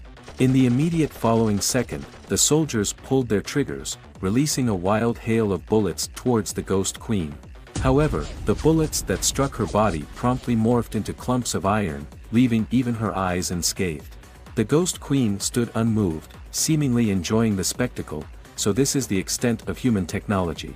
With a tremendous explosion, the base fell momentarily silent. Concurrently, in the room where Professor Jamie was being held captive, the Zombie King managed to rescue Professor Jamie from the giant bomb. Bespectacled man queried, "Didn't they agree it would explode if we got closer? Why are we unharmed?" Professor Jamie clarified, "No device is foolproof. There's a 2-second window for the detonator after the power is cut off." Bespectacled man, clinging to the professor's ear, cautioned, "The Zombie King is already powerful, do you really want to make him stronger? I fear it may negatively affect his personality." On hearing this, Professor Jamie expressed his resignation, "We have no other option, there's no better vessel than him." As they stepped out of the room, the sight before them left the Zombie King bewildered. All around them, people lay scattered on the ground, even the formidable Grand Presidents they had previously encountered had lost their combat prowess. As they struggled to comprehend the situation, the Ghost Queen stepped out from the shadows. "Greetings, Professor Jamie. A zombie that has been pummeled and crushed by Zombie's second form is hardly a suitable vessel for you." Upon hearing her words, Professor Jamie and the others instantly surmised that she too was aware of Zombie's additional forms. The Zombie King regarded her with a hostile gaze, but the Ghost Queen paid him no heed and proposed, "I can offer my body for your research, what do you think?" Hearing this, the Zombie King let out a scornful laugh. "Hee hee, interesting. Are you suggesting you're stronger than I am?" The Ghost Queen, surrounded by an aura of blood mist, retorted disdainfully, "To me, you're nothing more than trash. You can test it out if you don't believe me." The Zombie King, feeling belittled, was instantly enraged. He threw a punch at the Ghost Queen, but she easily sidestepped his attack. Simultaneously, she began to gather strength in her own fist for a counterattack. A loud bang echoed as the Zombie King took a solid punch to the face. Just when Lan Ling and the rest thought that the Ghost Queen had mellowed after being frozen for 1,000 years, her demeanor swiftly changed in the next second. An immense force erupted from the Ghost Queen's body. The Zombie King was sent flying like a cannonball, smashing directly into the stone wall behind him. He didn't stop until he reached the room where Professor Jamie had previously been imprisoned. Witnessing this scene, both the Grand President and Professor Jamie wore expressions of disbelief. At this moment, the zombie king was grinding his teeth in anger. Damn it, who would have thought such a power existed? It's comparable to zombies. He glanced at the nuclear bomb beside him, then clenched his fists, apparently ready to detonate the nuclear bomb. Whether it's zombie or you, I'll wipe you all out. Under the horrified gazes of the crowd, he slammed his fist onto the nuclear bomb. Subjected to an external force, the nuclear bomb was immediately engulfed in flames and looked ready to explode. But just at that moment, the Ghost Queen calmly raised her palm and forcefully pushed downwards. The nuclear bomb, which was on the verge of exploding, abruptly returned to its original state. The crowd was in shock. How is this possible? At that moment, a sudden powerful force of gravity flattened the nuclear bomb into a discus, and the zombie king was instantly pinned to the ground. No matter how hard he struggled, he couldn't get up. At this moment, the Grand President and the others looked at the Ghost Queen in terror. With such strength, how did you dare to claim the title of king? Then, with a casual wave of her arm, the zombie king was abruptly pulled towards her and held by the throat. Do you remember how zombie killed you before? At these words, the zombie king froze. Then, he looked at the Ghost Queen with a terrified expression. He saw her deadly gaze fixed on him. In an instant, he felt as insignificant as a mole cricket in front of the Ghost Queen. The feeling was strikingly similar to the one zombie had given him. You are the same as zombie, both products of the last civilization. As the zombie king let out a wretched scream, his arms went limp just like the last time. Know your place, the Ghost Queen casually tossed the zombie king onto the ground. Just like that, the newly resurrected zombie king was killed once again. Upon hearing this, Professor Jamie was initially taken aback. Then, a satisfied smile spread across his face. Ah, zombie, I've finally found a more suitable vessel. Enjoy the rest of your time. Meanwhile, inside the municipal building where Zombie worked, Violet was hastily making her way towards Zombie's office. Seeing this, Go rushed to intercept her, insisting it was not the right time to see the king. Violet retorted loudly, "What are you stopping me for? I have urgent business with your boss. Show me the way, now." Go replied helplessly, "It's too dangerous to see the king at this moment." Violet, puzzled and oblivious to his implication, pushed open the door to Zombie's office. Upon seeing Zombie in his secondary form, cradling a glass of red wine and smiling at her, she was taken aback. "Why are you in this form?" she asked. Zombie, with a smile, responded, "Sometimes it's quite pleasant to live differently." "So, what brings you here?" Violet then remembered why she had come. But when she told Zombie about Professor Jamie's escape, he was unfazed and said he already knew. "Your bunch of trash stand no chance against Little Red," he commented. Violet was astounded. "It happened less than 10 minutes ago, how could you know?" she asked. Zombie explained, "I could sense Little Red activating her bloodline power." Upon hearing it was bloodline power, Violet was initially shocked, then resolved to relay this information back. However, just as she prepared to leave, Zombie pulled her into his arms. "Now that you're here, don't rush off. How about a candlelight dinner, followed by a tour of my city?"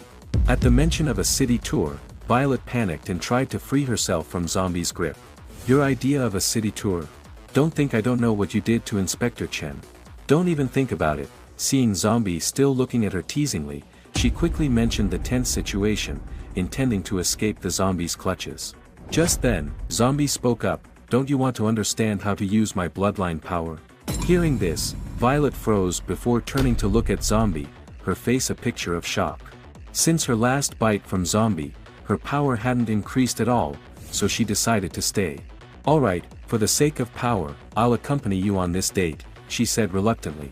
Meanwhile, at a hospital in Guangzhou province, several high-ranking officials hurriedly arrived. The doctor noticed that the President Qin seemed to have something to say and leaned in to listen.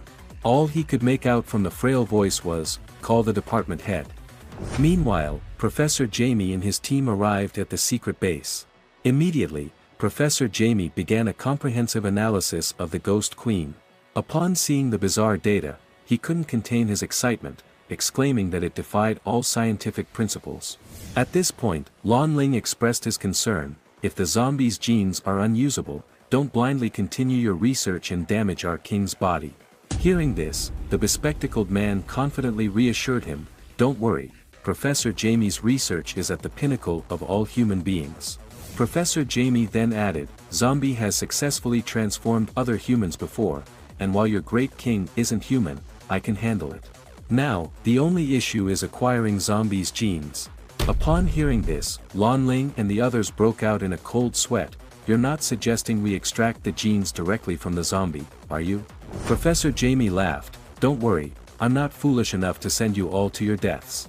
Only then did Lon Ling and the others breathe a sigh of relief. At this point, the girl asked with uncertainty, so how do we obtain the zombie's genes? It's not like he's going to voluntarily hand them over. The Ghost Queen also looked at Professor Jamie in confusion upon hearing this. The bespectacled man chuckled, then pulled out a vial of green blood from his pocket. It turned out they had already obtained the zombie's genes well in advance. Damn, how did you guys manage that? Professor Jamie explained while adjusting the formula. A girl had previously been exposed to the zombie's genes. During her examination to confirm whether she turned into a zombie, our spy managed to draw a vial of her blood. The bespectacled man added, having a spy can be quite handy at times. Hearing this, Lon Ling and his companion were rendered speechless for a moment. Humans truly are cunning and devious creatures. Meanwhile, at a 5-star restaurant in H City, Violet and Zombie were enjoying a candlelit dinner. So this is how I can use your powers. Are there any side effects? What if I can't revert back? Zombie simply giggled, choosing not to answer. As Violet was about to repeat her question, she realized that Zombie had already transformed back into his original form. Seeing this, Violet became instantly livid. Could you at least answer my question before changing back? I sacrificed something important for this date with you, and you're ignoring me. Change back immediately. Zombie refused him flatly, you came here willingly. I never said I required your company. Hearing this, Violet shouted at the waiter, where are your chili peppers? Give me 2 pounds. The waiter hurriedly explained, our city's chili peppers have all been destroyed by Department Head Blackie. 2 months later, Lon Chi once again visited the Grand President Chin at the hospital. The Grand President asked weakly, I requested you to summon the department head back earlier, has that been done? Lon Chi reassured him, don't worry, I sent a red emergency satellite message as soon as I received the news. Though, it's astounding that with all your manpower and voice-activated nukes, the doctor was still rescued by a woman. Hearing this, the Grand President expressed his helplessness, the enemy this time is different, it feels like she's from a different era altogether. Despite the nuclear bomb being detonated, I have no idea how she managed to suppress it. Taking in the Grand President's words, Lon Chi grew serious, I hope the department head will return soon. Meanwhile, in an archaeological site of an ancient underground civilization, the department head was directing his team in their exploration. As they examined the myriad artifacts far surpassing the contemporary civilization, a shared sense of awe filled their hearts. It appeared as though a catastrophic conflict had once ravaged this place. How else could such an advanced civilization have vanished? At that moment, a team member received an urgent message from Guangzhou province and promptly relayed the news of Professor Jamie's capture and subsequent escape to the department head. However, the department head didn't have the time to pay him any mind, as his attention was wholly focused on a corpse.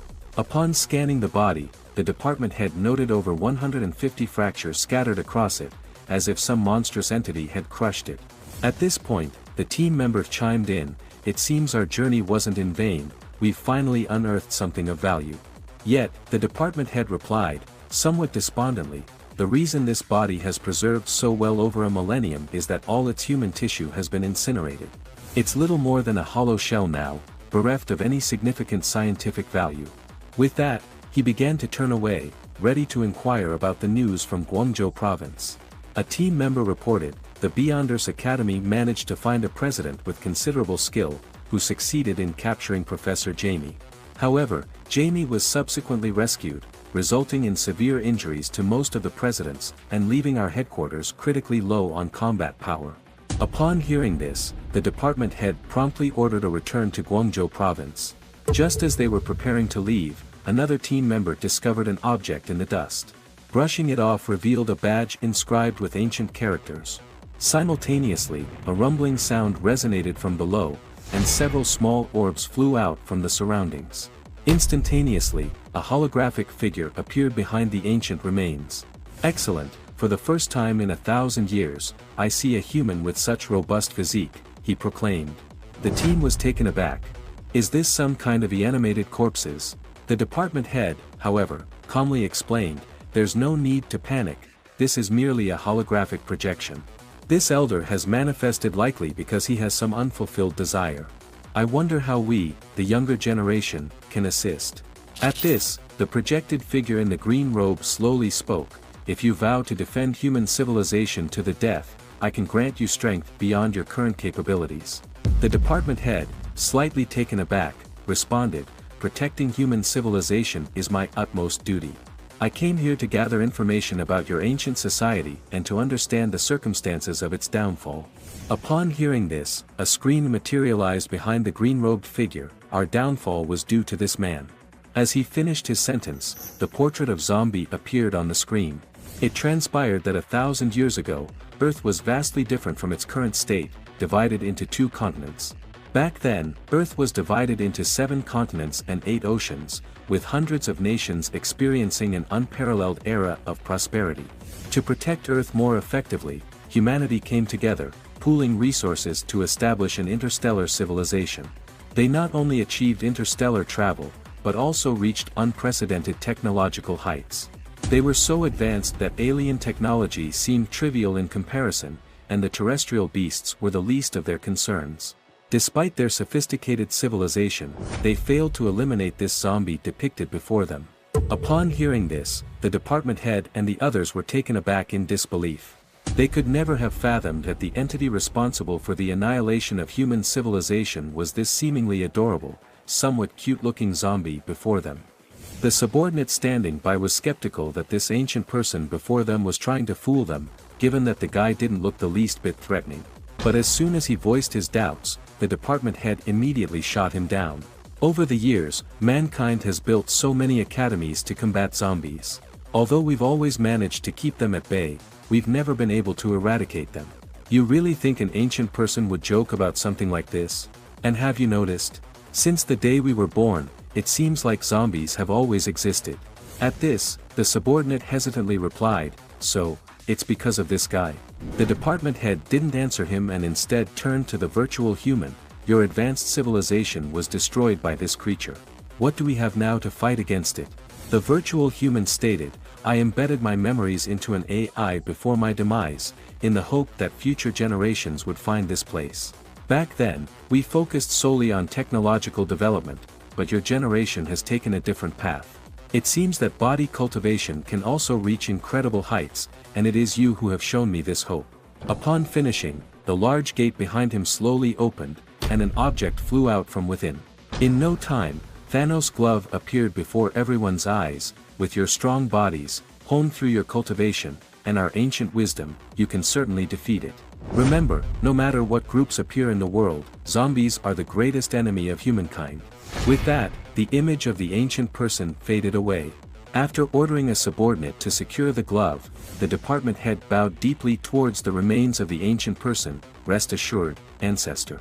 Even if it costs me my life, I will slay this zombie myself. Having said this, he ordered everyone to leave with their gear. At this point, one of the subordinates asked, should we start searching for the zombie from the video? Hearing this, the department head replied helplessly, the world is so vast, finding one specific zombie is like looking for a needle in a haystack. It's no easy task. Give my orders, we return to headquarters first to deal with Professor Jamie's issue. The scene switches to Violet, who receives a message that the department head is returning. Zombie, the department head is coming back.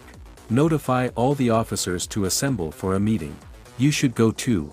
Hearing this, the zombie looked completely baffled. The department head? Never heard of him. Meanwhile, in the secret underground base, Professor Jamie was intently staring at the petri dish in front of him.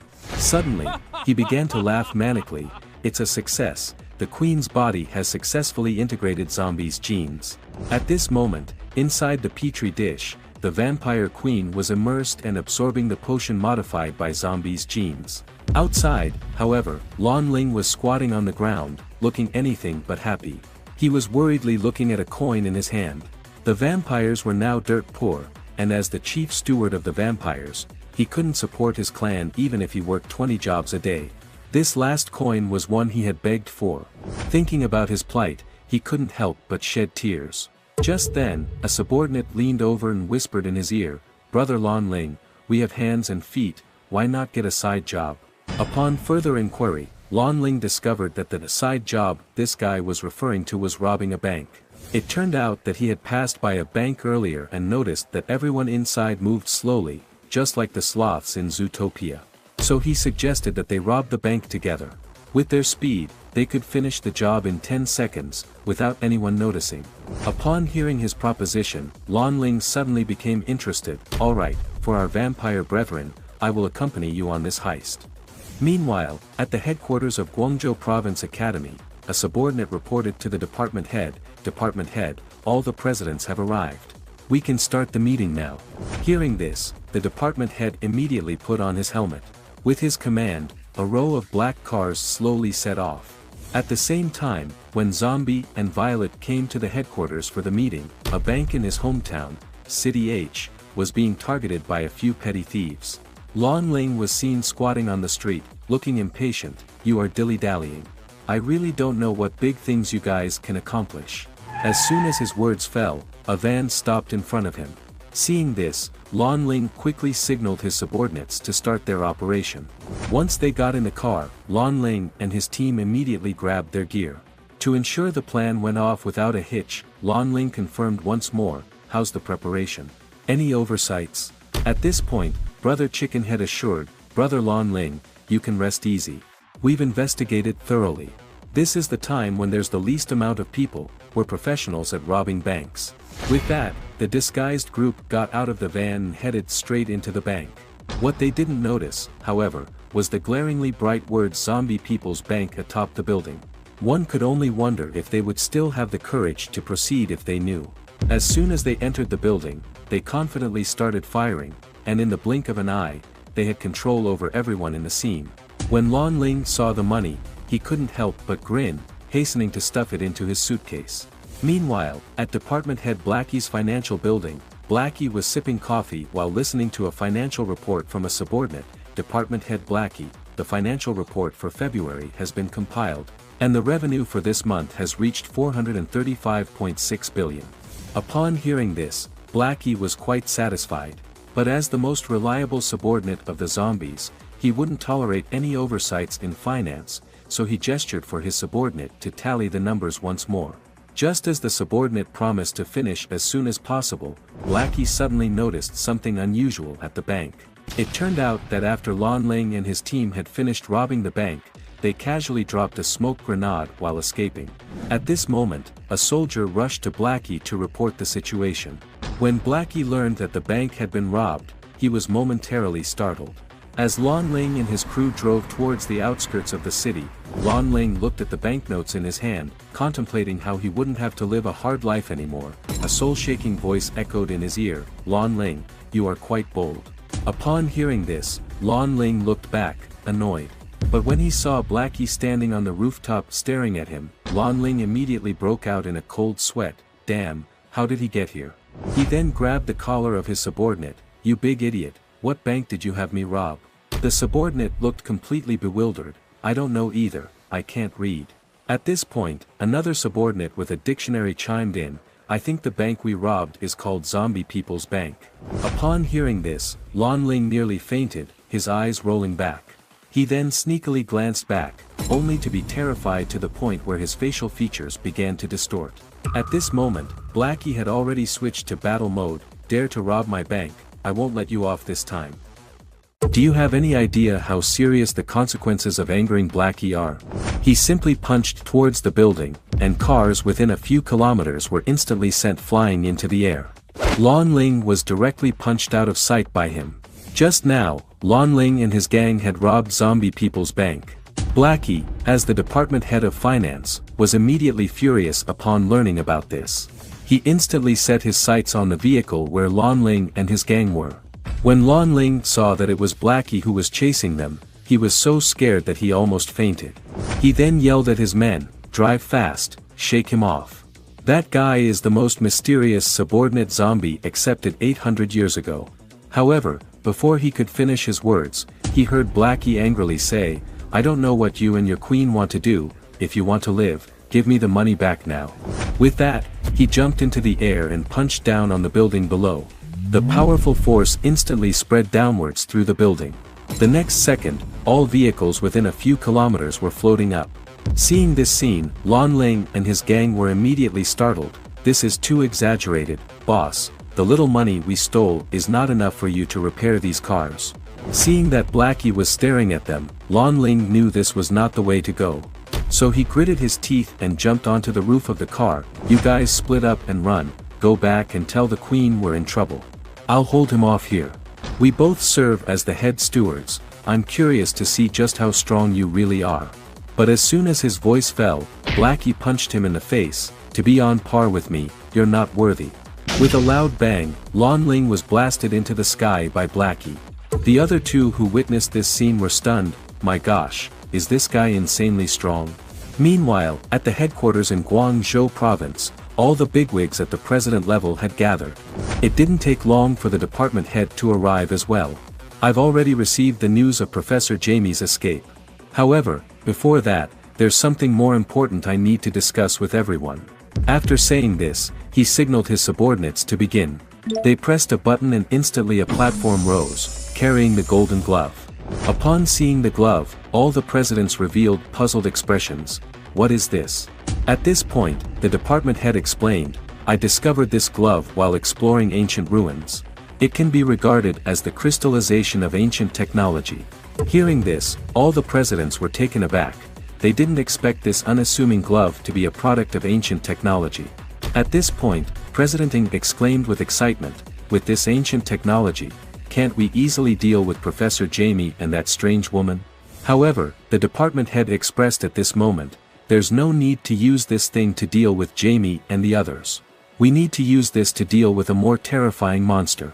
According to the description in the ancient people's residual images, there is a terrifying monster on our Earth. The ancient civilization was exterminated by this monster. Upon hearing this, the several presidents were shocked. Violet asked incredulously, "Department head, you're not joking, are you?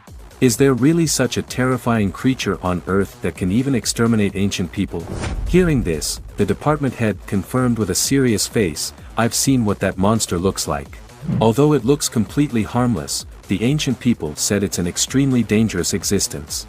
Violet asked the department head in shock, "Do you know where this monster is now?" The department head expressed helplessly, "I don't know where he is now." The ancient people didn't provide much description about him. After sharing a photo of the monster, he disappeared completely. Just then, Zombie looked up curiously and asked, "Did the ancient people teach you how to use this thing?" Hearing this, the department head replied, "The ancient people didn't say, but it doesn't look difficult. It should be worn on the hand, and then you press the button in the middle. So we need to find this monster as soon as possible and then use the glove to get rid of him." Upon hearing this, Zombie also agreed with the department head's words. But just then, the department head seemed to suddenly think of something, and immediately he lowered his head to take a closer look at Zombie. Seeing this, Zombie was confused. "What's wrong, department head? Is there something on my face?" The department head blurted out a curse word, and then reached for the golden glove. Seeing this, the several presidents were utterly dumbfounded. Before they could figure out what was going on, a figure suddenly shot in from outside. With a loud bang, the figure directly hit the headquarters building and crashed all the way into the conference room. Dust filled the conference room immediately. As the dust settled, the department head already had the glove in his hand. At this time, Violet and Lan Chi were surprised to find that the one who crashed in was a person, and he was Lan Ling, who had previously been punched and sent flying by Blackie. While everyone was still trying to understand what happened, another figure quickly rushed over. With a thud, Blackie also chased after them. Seeing that Lan Ling had been punched into the building by him, Blackie still had a face full of anger. "Hurry up and give me my money back." At this moment, Lan Ling was regretting deeply, thinking, "I'm probably going to be screwed by my subordinates this time." At this time, Violet also noticed Blackie outside. "Isn't this Zombie's subordinate? How could he appear here?" Zombie was also puzzled when he saw Blackie. Did something happen at home? Why would Blackie suddenly lose control? Just then, the department head subordinate reminded everyone, I didn't detect human breath on this guy, he's a zombie. As the headquarters of humans, it was surprising to be attacked so blatantly by a zombie, which made the presidents feel disgraced. They swarmed towards Blackie. President Ng angrily said, "Stinky zombie, you are too arrogant, do you know where this is?" Upon hearing this, Blackie ferociously replied, "I don't care where this is, if you dare to stop that kid from giving back the money, I will destroy this place right now." Saying that, he kicked directly at President Ying's face, followed by a punch to President Qin's stomach. In the blink of an eye, several presidents were knocked out by him. President Ng, like Lan Ling, was directly punched into the conference room. Lying on the ground, President Gang helplessly said, "What is this thing? Why are we always the ones to get hit? We are also presidents, why do we always play this role?" Dawn was also startled by this scene. This one is stronger than the one with the chainsaws, they are not on the same level at all. Meanwhile, Lan Ling and President Ng, in the same position, were embedded in the wall, looking utterly despondent. Just then, Blackie suddenly jumped into the air, emitting a large amount of black substance from his body. "If you dare to stop me, then all of you will die." Dawn just wanted to touch what the black thing was, but Violet on the side hurriedly stopped him. As everyone was unsure of what to do, Zombie suddenly teleported to Blackie's front. With a bang, Blackie was solidly hit by a punch from Zombie. Instantly, the madness in Blackie's eyes disappeared, and the powerful shock wave sent Violet and the others flying out. Lan Chi was even unlucky enough to hit the wall. Seeing Zombie's combat power, a subordinate exclaimed in shock, "Department head, this president is so strong." At this time, the department head began to put on the glove. "I didn't expect this guy to be more powerful than I imagined. Presidents are like ants in front of him. It seems that what the ancients said is true." Meanwhile, Zombie took Blackie to the rooftop. Blackie was startled when he saw Zombie, and quickly knelt down, expressing his ignorance that Zombie was also here. However, Zombie didn't mean to blame him, just said lightly, "You can't kill them. This is the president's headquarters, our city was given by them." Just then, Zombie felt a surge of energy approaching. The department head had also put on the glove, and suddenly a powerful energy surged into his body. But at this moment, the sun suddenly seemed to have been bitten off by something, and in just the time it took to breathe, it was again mostly covered. Seeing this, Violet and the others thought the department head had caused a solar eclipse, but the department head said that he didn't do it. As they were talking, the sun had been completely covered. The citizens in the city were also incredulous. What's going on? How could the solar eclipse happen so quickly? At this time, the presidents also felt something was amiss and looked up at the sky suspiciously. Just then, the vampire queen suddenly appeared in the sky. It turned out that she had rushed over as soon as she heard that Lan Ling was in danger. "After absorbing Zombie's genes, I feel like I'm invincible now." The presidents recognized her at a glance. "It's her. She's the one who saved Professor Jamie." As soon as his words fell, several more figures rushed over. It turned out to be the red-haired girl leading the others of the Blood Clan. Seeing them, Lan Ling immediately shed tears of grievance. "You guys, come and save me." Hearing this, the red-haired girl immediately ordered the rescue of Lan Ling. But before they could get close to Lan Ling, they were choked by the department head's neck and then thrown out of the building. Seeing her subordinate being bullied by a human, the queen immediately looked at the department head with anger. Seeing this, the department head quickly ordered his subordinate, "It will be chaotic here in a while, you lead the citizens to evacuate the entire city, leave this to me to deal with." The queen, hearing this, looked disdainful. "Human, I advise you to mind your own business." But before she could finish her words, she was hit in the face by the department head's punch. The queen snorted, and then immediately returned a kick. Seeing the two fighting back and forth, Violet and the others were shocked. They just started fighting like that? Is this woman that powerful? Just then, Zombie and the others also saw the vampire queen. Blackie immediately suggested if they should go and help, but Zombie interrupted him, "Let them fight, it's none of our business." The department head appeared unscathed before everyone. He stood up and said to the queen, "I'll deal with you first, then I'll handle Zombie." The queen scoffed, "Big talk. You think with your little ability you can take on Zombie?" Upon hearing this, Lan Chi and the rest were puzzled. What does this have to do with Zombie? Meanwhile, Blackie and Zombie, who were watching the scene unfold, were also confused. Has the department head lost his mind? Just then, the department head began to use the power of his glove. As the button was activated, a powerful energy started to gather towards the glove. Seeing this, the queen wasted no time and swiftly charged towards the department head, saying, "I'll deal with you first, then I'll settle the score with Zombie." Soon, the two figures hurtled towards each other. Just as they were about to collide, the queen clenched her fist. On the other side, the department head gathered all his power onto his glove and launched a full-force attack against the queen. With a loud bang, the two collided directly. The powerful impact sent Dawn and the others flying. Just then, with a crack, the glove that condensed the crystallization of ancient technology was deformed by the queen's punch. Immediately after, the vampire queen exerted her power again, and the department head screamed as he was blasted into a building, penetrating it completely. The queen snorted disdainfully, "And you dared to brag about confronting Zombie." Upon hearing this, the department head felt deeply humiliated. As he removed his glove, he grumbled, "What a piece of garbage ancient technology. Had I known this, I would have done it myself." The queen responded, "Among all the humans I've met, you have the strongest physique. If you were born 1,000 years ago, with this kind of technology, it's uncertain who would have been the victor. But it's a pity." With that, she flashed in front of the department head, preparing to deliver the final blow. But at this moment, Violet suddenly appeared behind the queen with a knife. With a swish, she used a wide-range killing move, Red Blade. Fortunately, the vampire queen reacted in time and dodged the attack. She looked at Violet in disbelief. How is her ability stronger than that department head's? At this point, Violet placed the knife on her shoulder and said, "Seems like you've got the wrong person. Your opponent is me." With that, she activated the power of her zombie bloodline. Upon witnessing this, Lan Chi and the queen were shocked. How is this possible? Meanwhile, the red-haired girl was preparing to rescue the Lan Ling while everyone was distracted.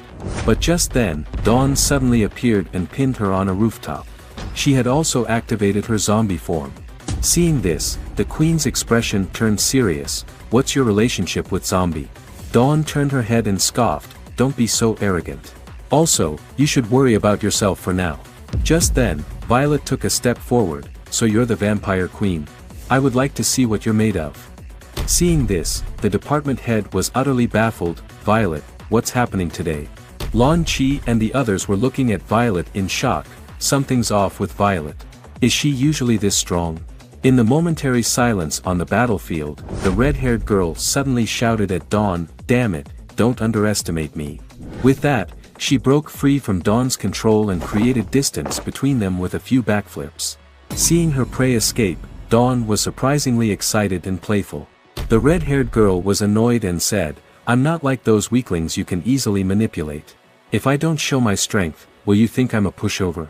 Hearing this, Dawn playfully replied, "Then prove it to me with your strength."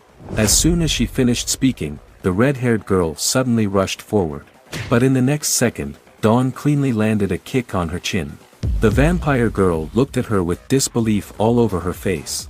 At this moment, Dawn suddenly lay on the ground and teased, "Is this your strength? It's nothing special." With that, she shot out and delivered a simple and brutal punch to the airborne vampire girl. The others who witnessed this were shocked. Is Dawn really that powerful? At this time, the vampire girl on the battlefield was so angry that she almost bit her molars. Unwilling to admit defeat, she slashed across her palm, using blood to form several clones, and rushed towards Dawn. But in the next second, Dawn directly kicked her real body, and the clones instantly dissipated. How is this possible? Is this person really a human? Meanwhile, the vampire queen on the other side also launched an attack on Violet. Violet swung her blade, creating a flurry of blade shadows that effortlessly dissolved the queen's attack. The powerful force radiated from her, spreading across the entire city in the blink of an eye. The headquarters thousands of meters away could feel the intense vibration. Seeing this, the presidents couldn't believe his eyes. "Wait, is Violet really that powerful? She's unbelievable. Why does this state feel so much like that guy?" However, the queen seemed interested upon seeing this. "So you have been enhanced by Zombie. But it's a pity, you're no match for me now. The one I'm looking for is Zombie, to wash away the humiliation he brought me 1,000 years ago. Having said that, she slowly closed her eyes. When she opened them again, her pupils had transformed. I've been waiting for this moment for 1,000 years. My own strength is more than enough to crush you, let alone me now. I advise you to leave as soon as possible. Feeling the queen's aura at this moment, the presidents and the others were shocked. Violet, however, stood in place unaffected. You're right, my own strength is not as good as yours, even with stimulants, I can't beat you. But, if you're saying that you're going to use it to defeat that mindless guy, I don't agree with that. How about I show you something fun right now? Hearing this, the queen looked puzzled. Fun? What do you mean? Violet placed her hand on her face, then looked at the queen with a smile. Have you heard of the second form? Bankai. As these words were spoken, Violet's skin began to flake off. Following that, she started to laugh uproariously, indicating that she was feeling fantastic. Seeing this scene, the others, including Lan Chi, were completely dumbfounded. Has this woman gone mad? What is she trying to do? The vampire queen on the battlefield was equally baffled. Just then, Violet swept her hand back, and in an instant, a terrifying energy spread out from her body. The presidents hurriedly shielded themselves with their hands. As this energy dissipated, the vampire queen's pupils dilated instantly. Violet had completed her transformation, not only radiating a terrifying energy but also undergoing a change in appearance. Her delicate face had disappeared, replaced by a skull mask. Seeing this, the presidents almost dropped their jaws to the ground. The queen was also full of disbelief. Why can this person use this kind of power? Blackie was also dumbfounded, on the roof, seeing Violet in this form. Zombie, who was watching the show, had a calm look on his face. I didn't expect Violet to master my power so quickly. At this point, the vampire queen's mouth could have fit a light bulb. How? How is this possible? How did she transform into this form? On the entire battlefield, only Dawn was excited to see this form. Just then, the vampire queen suddenly started to freak out. I can't believe this is happening, Zombie, I really underestimated you. You keep disrupting my plans over and over again.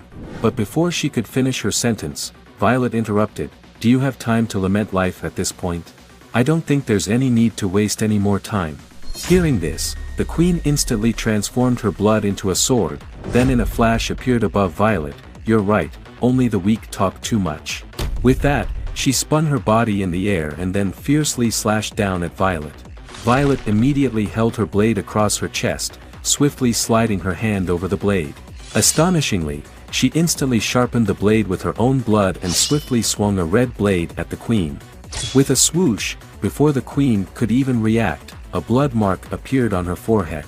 Immediately afterward, Violet swung her sword again and in a blink of an eye, her body crossed with the queen's and swung countless blades. With a bang, the queen's body suddenly exploded, turning into a sky full of blood that rained down. The presidents who saw this scene were so shocked they couldn't speak. The vampire girl and Lan Ling shed tears of pain. At this moment, a subordinate of the department head reported, with that attack just now, President Violet has destroyed all of that woman's cells. Hearing this, the Grand President Qin was extremely shocked. Are you kidding me? Has Violet become this strong? Lan Chi, who had always been at odds with Violet, was full of jealousy. What exactly did Zombie do to this woman? Just as everyone was surprised, Violet slowly turned her head. You're not that frail yet, are you? Do you still want to make a sneak attack? As soon as her words fell, the blood mist in the sky began to condense, and the blood that had originally fallen on the ground began to float into the air. Violet stood in place, quietly watching all of this unfold. Soon, the flesh and bones that the queen had lost reformed, and in just the blink of an eye, the vampire queen appeared in front of Violet, unscathed. The presidents looked on in shock. Are these two women even human? At this moment, Zombie on the other side sensed that Litter Red seemed ready to really take action. So he hurriedly jumped off the building with Blackie, planning to change positions and continue watching the show. At the same time, Violet on the battlefield began to speak. That clueless guy said, "You're a 1,000-year-old creature. Indeed, I can't comprehend you by normal standards." The department head was taken aback at these words. What? Has she also lived for 1,000 years like Zombie?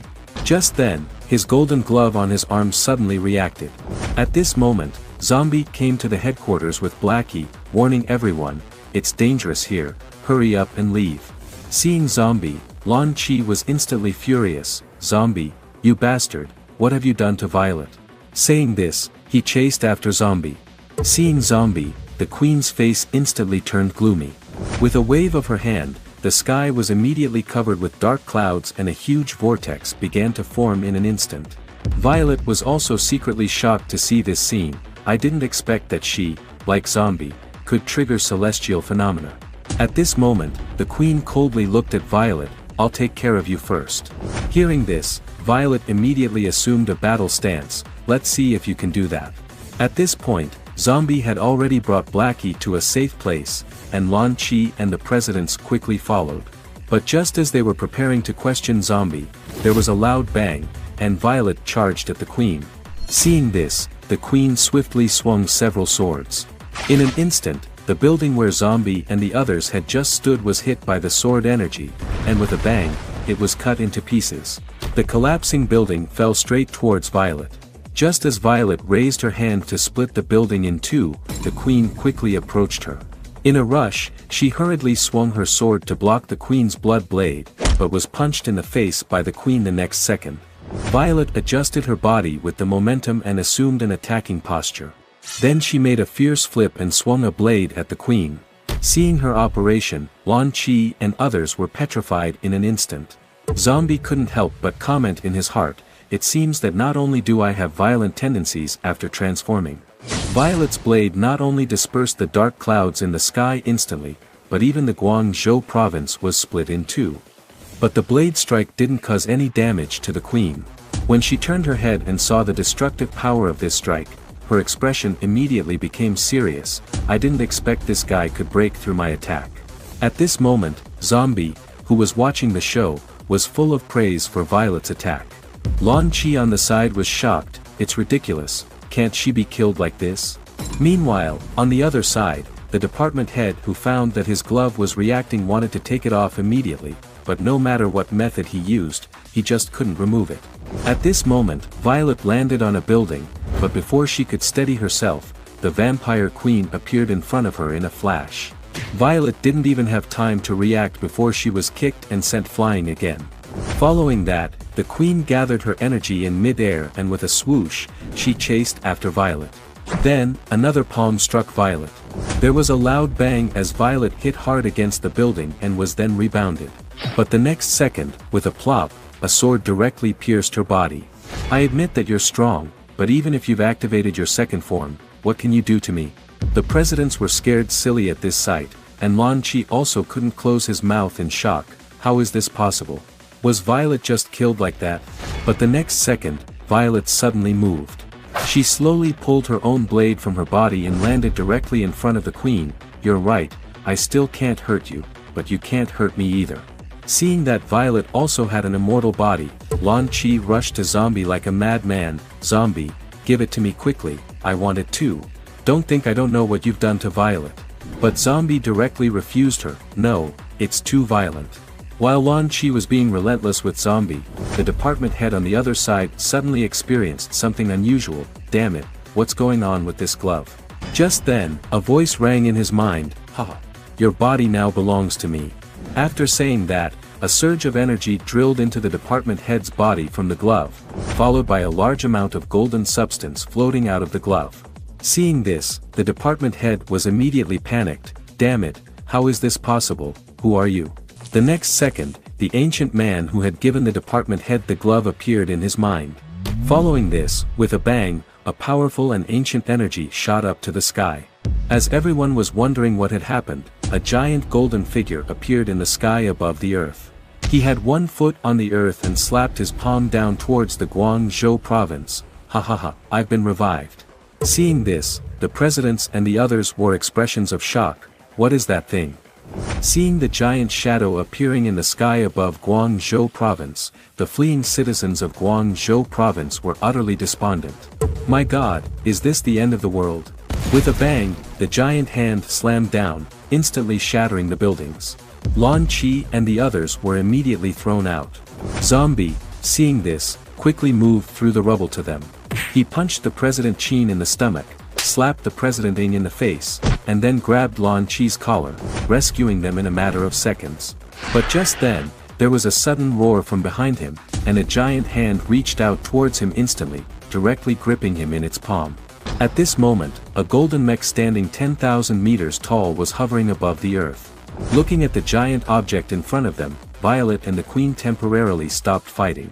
At this point, they noticed the department head standing on top of the mech, roaring in frustration. "What do you want to do?" "I'm sorry, Junior, I used you. Your sacrifice is worth it for the sake of humanity." With that, the golden substance completely swallowed the department head. The people who were saved looked bewildered. This is really off the charts. What on earth is going on? Soon, the department head was completely controlled by the Ancient One, his body changing and being completely covered by the yellow mech. Seeing this, the presidents and the others felt a terrifying energy emanating from the mech. But just then, Violet noticed something in the hand of the mech. It was Zombie, who had managed to break free from the giant mech's hand. The planes flying below the mech looked like miniature models. "Mom, what's that? It's so big, and there's a person standing on his fingertip." Seeing this, Violet and the Queen both attacked the Ancient One at the same time, but their attacks were easily blocked by a light shield. With a whoosh, their bodies were instantly controlled by the lines sprayed out by the giant mech. "Damned, don't interfere with my quest for revenge against Zombie." Hearing this, the Ancient One mocked, "We've spent centuries studying just Zombie's genes, and you're using him as a stimulant to attack me. It's simply overestimating yourselves." At this point, under the pressure of the giant mech, Zombie directly activated his second form. He chuckled, grabbed the mech's finger, and began to spin like a top. As he spun, the mech's finger also began to spin, followed by a cracking sound from the mech's arm, which then also began to spin. Breaking free from control, Zombie quickly rushed upwards. "Watch me twist your head off." The Ancient One above also noticed the anomaly, and with a bang, he controlled his other hand to slap Zombie. "It's been 1,000 years, and I finally have a body to my liking.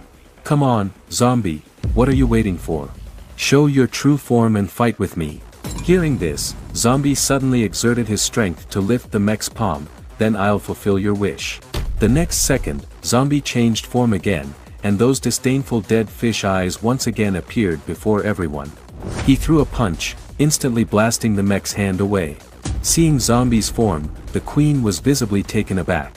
Just then, the mech slapped down at Zombie again.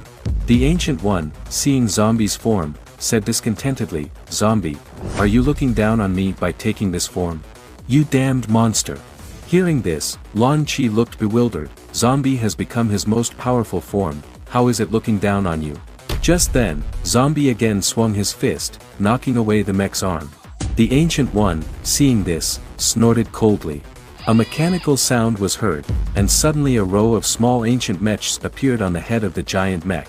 The presidents, seeing this, was directly dumbfounded. Is this ancient technology? I feel like I'm garbage in front of them.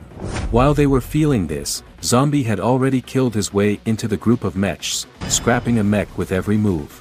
At this moment, he was like a god of death. In the blink of an eye, he tore the mechs in front of him into scrap metal. But soon another group of mechs came up. Zombie knew these mechs were just small fry, so he charged his fist and charged directly at them. He threw a punch, instantly annihilating the group of mechs, and his powerful force even blasted away half of the giant mech's body. Seeing this, the Ancient One collided his fists together and said coldly, "Looks like I still couldn't make you use your full strength. Are you still looking down on me? What about this?" As his words ended, a few more giant mechs landed on Earth. The presidents were even more dumbfounded at this sight. He actually summoned so many mechs, isn't this a little too much? At this point, the mechs surrounded Zombie in the middle. "Zombie, I've seen you on that last night before the end, this isn't your true form." Zombie was visibly taken aback by these words. Just as he was distracted, the Ancient One controlled the mech and suddenly punched at Zombie. The powerful force instantly whipped up a level 15 hurricane in Guangzhou province. Zombie, who didn't have time to dodge, was directly hit, and with a whoosh, he was blasted away. With a bang echoing from the moon, Zombie was actually punched all the way to the moon. After rolling around on the surface of the moon a few times, Zombie heavily crashed into the ground. At this time, the look in Zombie's eyes towards the ancient mech gradually became cold. Just then, seeing the destruction of Guangzhou province, the department head began to resist the ancient one in his consciousness. Look at what you've done to Guangzhou province. Do you absolutely have to kill Zombie? Shut up, Zombie must die. With that said, he suddenly charged up, and the ancient mech actually jumped all the way to the moon, its huge body occupying a fifth of the moon's surface. With a boom, the giant mech's arm instantly swung at the area where Zombie was. But just then, a streak of light flew out from his fingertip. Not only was Zombie unscathed, but he also quickly approached the giant mech. Next, he leaped to the chest of the mech, clenched his fist, and slammed it. With a bang, the mech's body shattered in response, the chest and above turned into mechanical dust, and it fell to the ground with a boom. The ancient one who saw this scene were about to make a move, but were stopped by the department head. After returning, I looked at Zombie's files. Since he became the president, he's not as evil as you said. The city he manages is even better than the ones we humans manage, not only generating tax revenue for us, but also bringing us good development. The citizens he manages have also never harmed humans, and he has helped us humans several times, not just stopping a huge air disaster with his bare hands, but also rescuing our young ones from fires. He even frequently helps elderly people cross the road. If he's never harmed humans, why can't he coexist with us? Upon hearing this, the ancient one angrily told the department head to shut up. Who doesn't want to live in peace? But look at this guy, does he look like he can live peacefully with us? Originally, zombies were just a weak group on Earth, and our ordinary weapons could eliminate them. But we have no idea where Zombie came from, and we have no way to deal with him. It's as if our lives and deaths are in his hands, at the mercy of his emotions. To put it bluntly, all the creatures on Earth are nothing but ants in his eyes.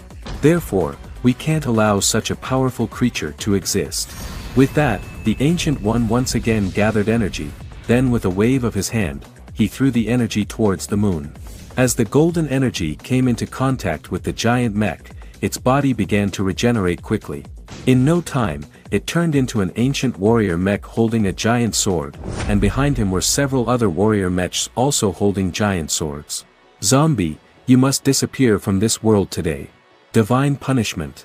With a boom, all the warrior mechs stabbed their giant swords into the moon at the same time, attempting to destroy the moon along with Zombie.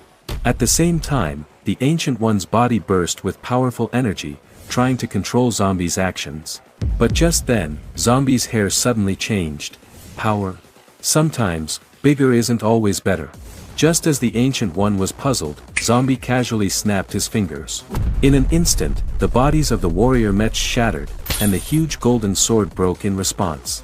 The terrifying energy spread around from Zombie's core, even affecting Lan Chi and the others on Earth. This place is no longer safe. All the presidents, please assist the citizens of Guangzhou province to leave here as soon as possible. Just as all the presidents started their actions, Zombie teleported in front of the Ancient One. He punched him in the face, sending him crashing down to the ground like a meteor. With a boom, the Ancient One heavily crashed into the sea, and Zombie returned to Earth along with him. The moment he landed, his hands plunged into the ground, causing a huge crack to spread out instantly.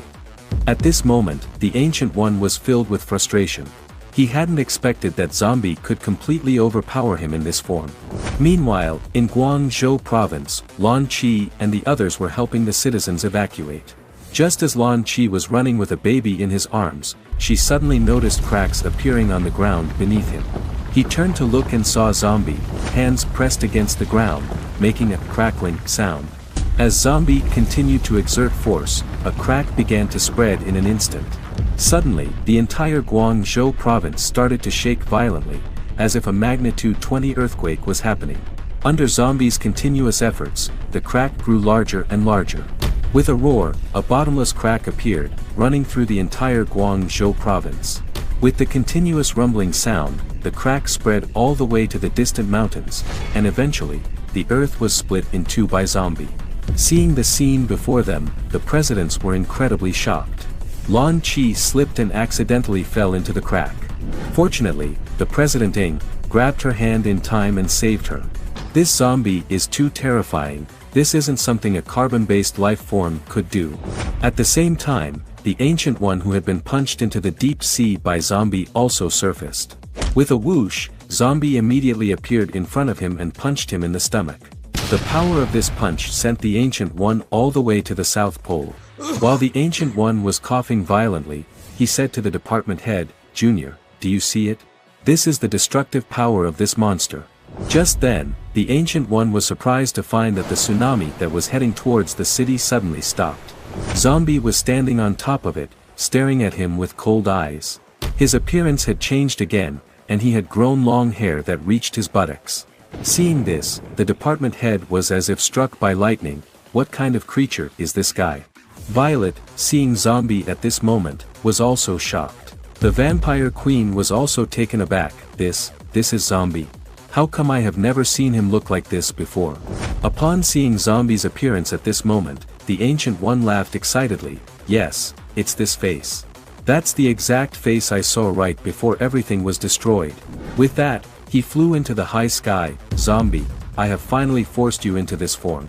Hearing the Ancient One's death-courting words, Blackie could only think that this guy had gone mad. He turned and sprinted towards the distance. This Ancient One is definitely going to die. It's not good to stay here, I need to get away quickly. At this moment, the Ancient One in the sky, using the department head's life as a price, condensed a terrifying power of thunder and lightning in an instant. "Junior, your body might suffer a bit, sorry." But just then, Zombie merely raised his hand, and in an instant, the Ancient One was sent flying, and the energy ring that was forming behind him instantly shattered. Following this, Zombie suddenly clenched his fist. In an instant, the Ancient One's golden mech turned into a lump of iron, and even his soul was erased along with it. With a boom, the terrifying explosion energy rushed straight into the sky, and the Ancient One's golden mech shattered like glass. Until the end, he couldn't understand, why can't I defeat Zombie even when I've become like this? As the Ancient One was eliminated, the department head appeared in front of everyone with a hole in his chest. Clearly he was as dead as one could be. Lan Chi and the others had faces full of despair. How could this be? The department head was our strongest human force.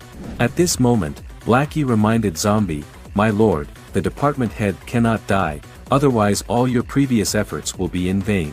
Upon hearing this, Zombie raised his hand and shot a drop of fresh blood towards the department head's body.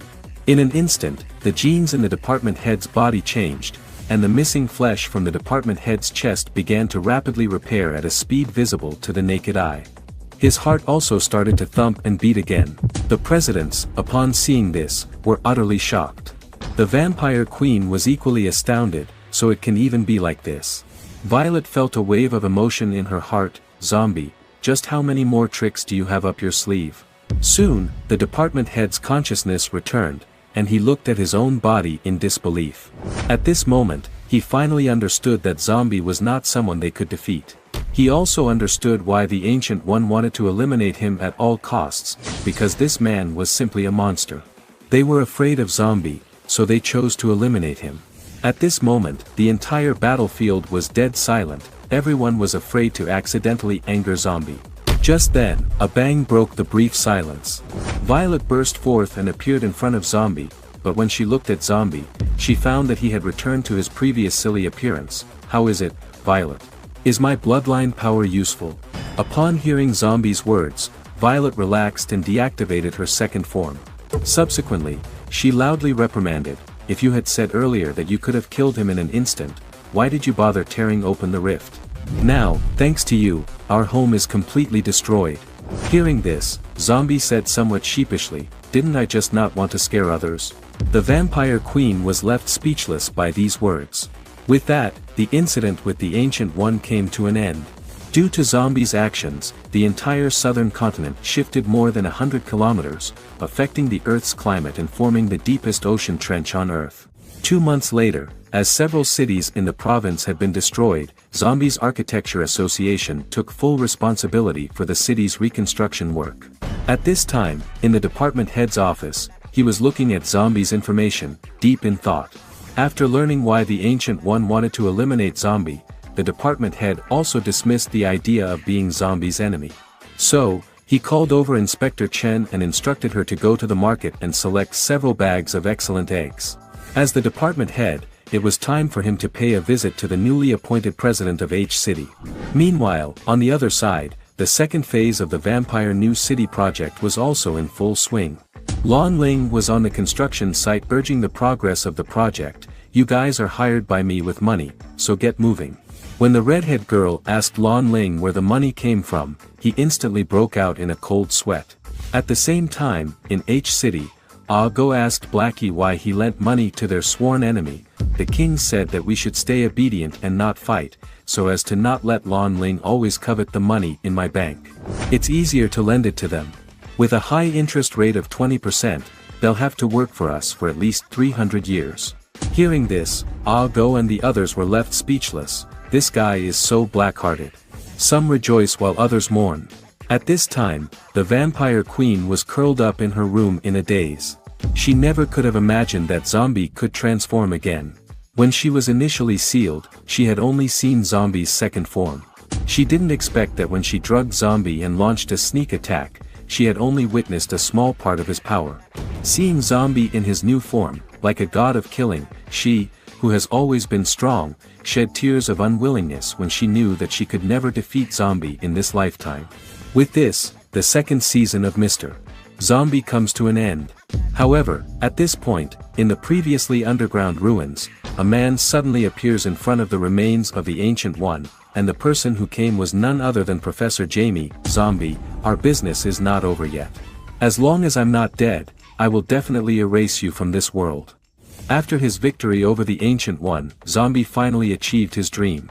Not only did he have his own city, but he was also recognized by the Beyonders Academies, taking over the position of President Chin and becoming the new Grand President of the Academy. Now was the day when the Academy officially appointed Zombie as the Grand President. At this time, in a room, an alarm clock rang, but the next second, the alarm clock was smashed by a slap. Then, the faint snoring of Zombie echoed in the room. After some time, Zombie finally woke up from his sleep. He opened the fridge to see various canned eggs.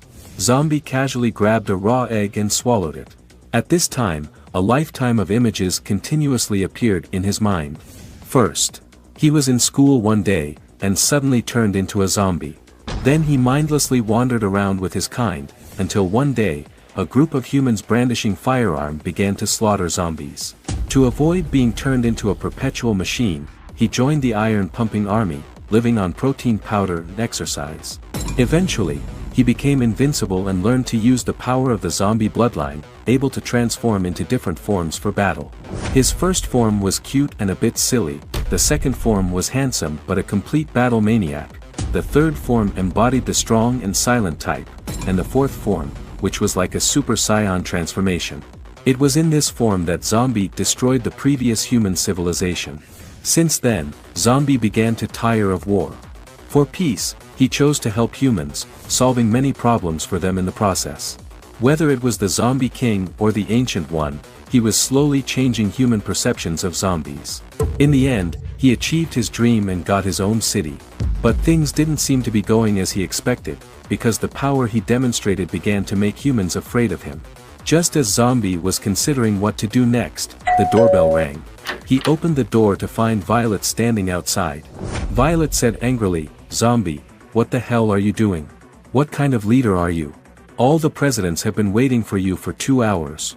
Hearing this, Zombie said he would be right there and then closed the door.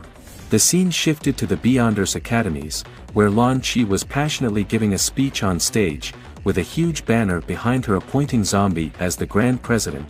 "We are in a dangerous era, with countless opportunities and challenges.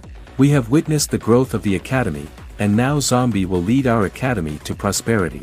Please welcome our new Grand President, Zombie." Hearing this, Zombie walked guiltily towards the stage. The presidents down below all stood up straight and shouted, "Welcome, Grand President," and then bowed deeply to Zombie. Seeing this, Zombie awkwardly said, Good morning, everyone. You must be hungry. I brought you some eggs." Hearing this, the people below were speechless.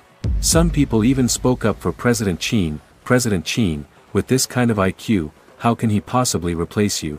Hearing this, President Chin only said one thing, "You better shut up. If you can beat him, you can be the Grand President."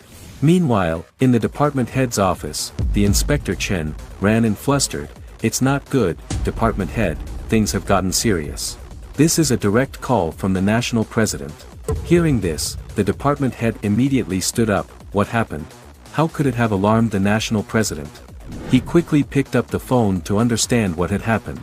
After hearing the orders from the other end of the phone, the department head immediately assured with solemnity that he would accomplish the task, and then hung up. At this moment, Inspector Chen asked in panic, "What did the president instruct?" Hearing this, the department head explained, "It's about the ancients, probably the whole world knows about it now." In disbelief, Inspector Chen responded, "How could this be? We had clearly locked down this matter." Hearing this, the department head threw the phone aside. "The matter has blown up so much that the other side of the earth knows about it. How could we possibly have contained it?" Upon hearing this, Inspector Chen immediately checked his phone. Indeed, there was news everywhere about the intense battle happening in the south and suspected appearances of the ancients. The department head turned to Inspector Chen and said, "The exchange meeting is about to start, and many issues are intertwined and hard to resolve. Have you prepared the eggs I asked you to bring for our visit to Zombie?" Inspector Chen immediately took out 2 bags of eggs, stating that they had been prepared long ago. Soon, the department head, carrying 2 bags of eggs, arrived at Zombie's front door, thinking to himself, "Since I've made him the Grand President, there shouldn't be any problem with me coming over to congratulate him." He then rang the doorbell. But the one who opened the door was an old acquaintance, Violet. Violet, dressed in a maid outfit, stood dumbfounded at the door. Seeing this, the department immediately blurted out, "You're Violet? With this outfit, have you and Zombie already?" Hearing this, Violet immediately explained, "Department head, you've misunderstood. It's not what you think." Just then, Lan Chi, also dressed as a maid, greeted, "It's the department head. Why are you coming over just now?" Seeing this, the department head was as if struck by lightning. "Even though Zombie has just been promoted to Grand President, but you guys are going too wild." With that, he turned and left, stating that he would return to headquarters and report this incident to the relevant departments. Hearing this, Lan Chi was stunned at first, then screamed in realization. Both she and Violet promptly explained, "Department head, you've misunderstood. We are here to attend the bastard Zombie's promotion party.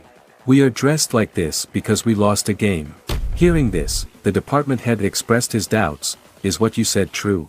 I've never seen you dressed like this for a meeting." Violet blushed, "If you don't believe it, you can go in and see for yourself." With that, she opened the door. What came into view was Dawn, also dressed as a maid, and Zombie in pajamas with a note stuck on his face. Across from him was the former Grand President with a serious face, "Zombie, when it comes to cards, you're no match for me." As he spoke, he drew a card from Zombie's hand, causing him to scream out loud. Just then, there was a sudden pop sound. President Ng had set off a salute.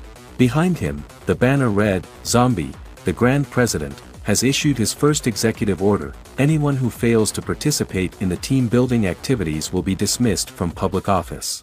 As the department head was watching everything unfold, his brain seemed to have crashed. Suddenly, a bunch of fruits and vegetables flew over. With a few swish sounds, President Gang sheathed his blade, and the fruits and vegetables turned into numerous pieces, falling neatly into the dish. "Everyone, here is the sushi you ordered." But when President Gang saw the department head standing at the door, their eyes met, creating an awkward atmosphere. "Department head, it's not what you think. This is not my character design, Zombie forced me to do this." Hearing this, the department head coughed dryly to alleviate the awkwardness. Then, he said solemnly to everyone, "Since everyone is here, I don't have to call a meeting. I have a very urgent matter to discuss with everyone."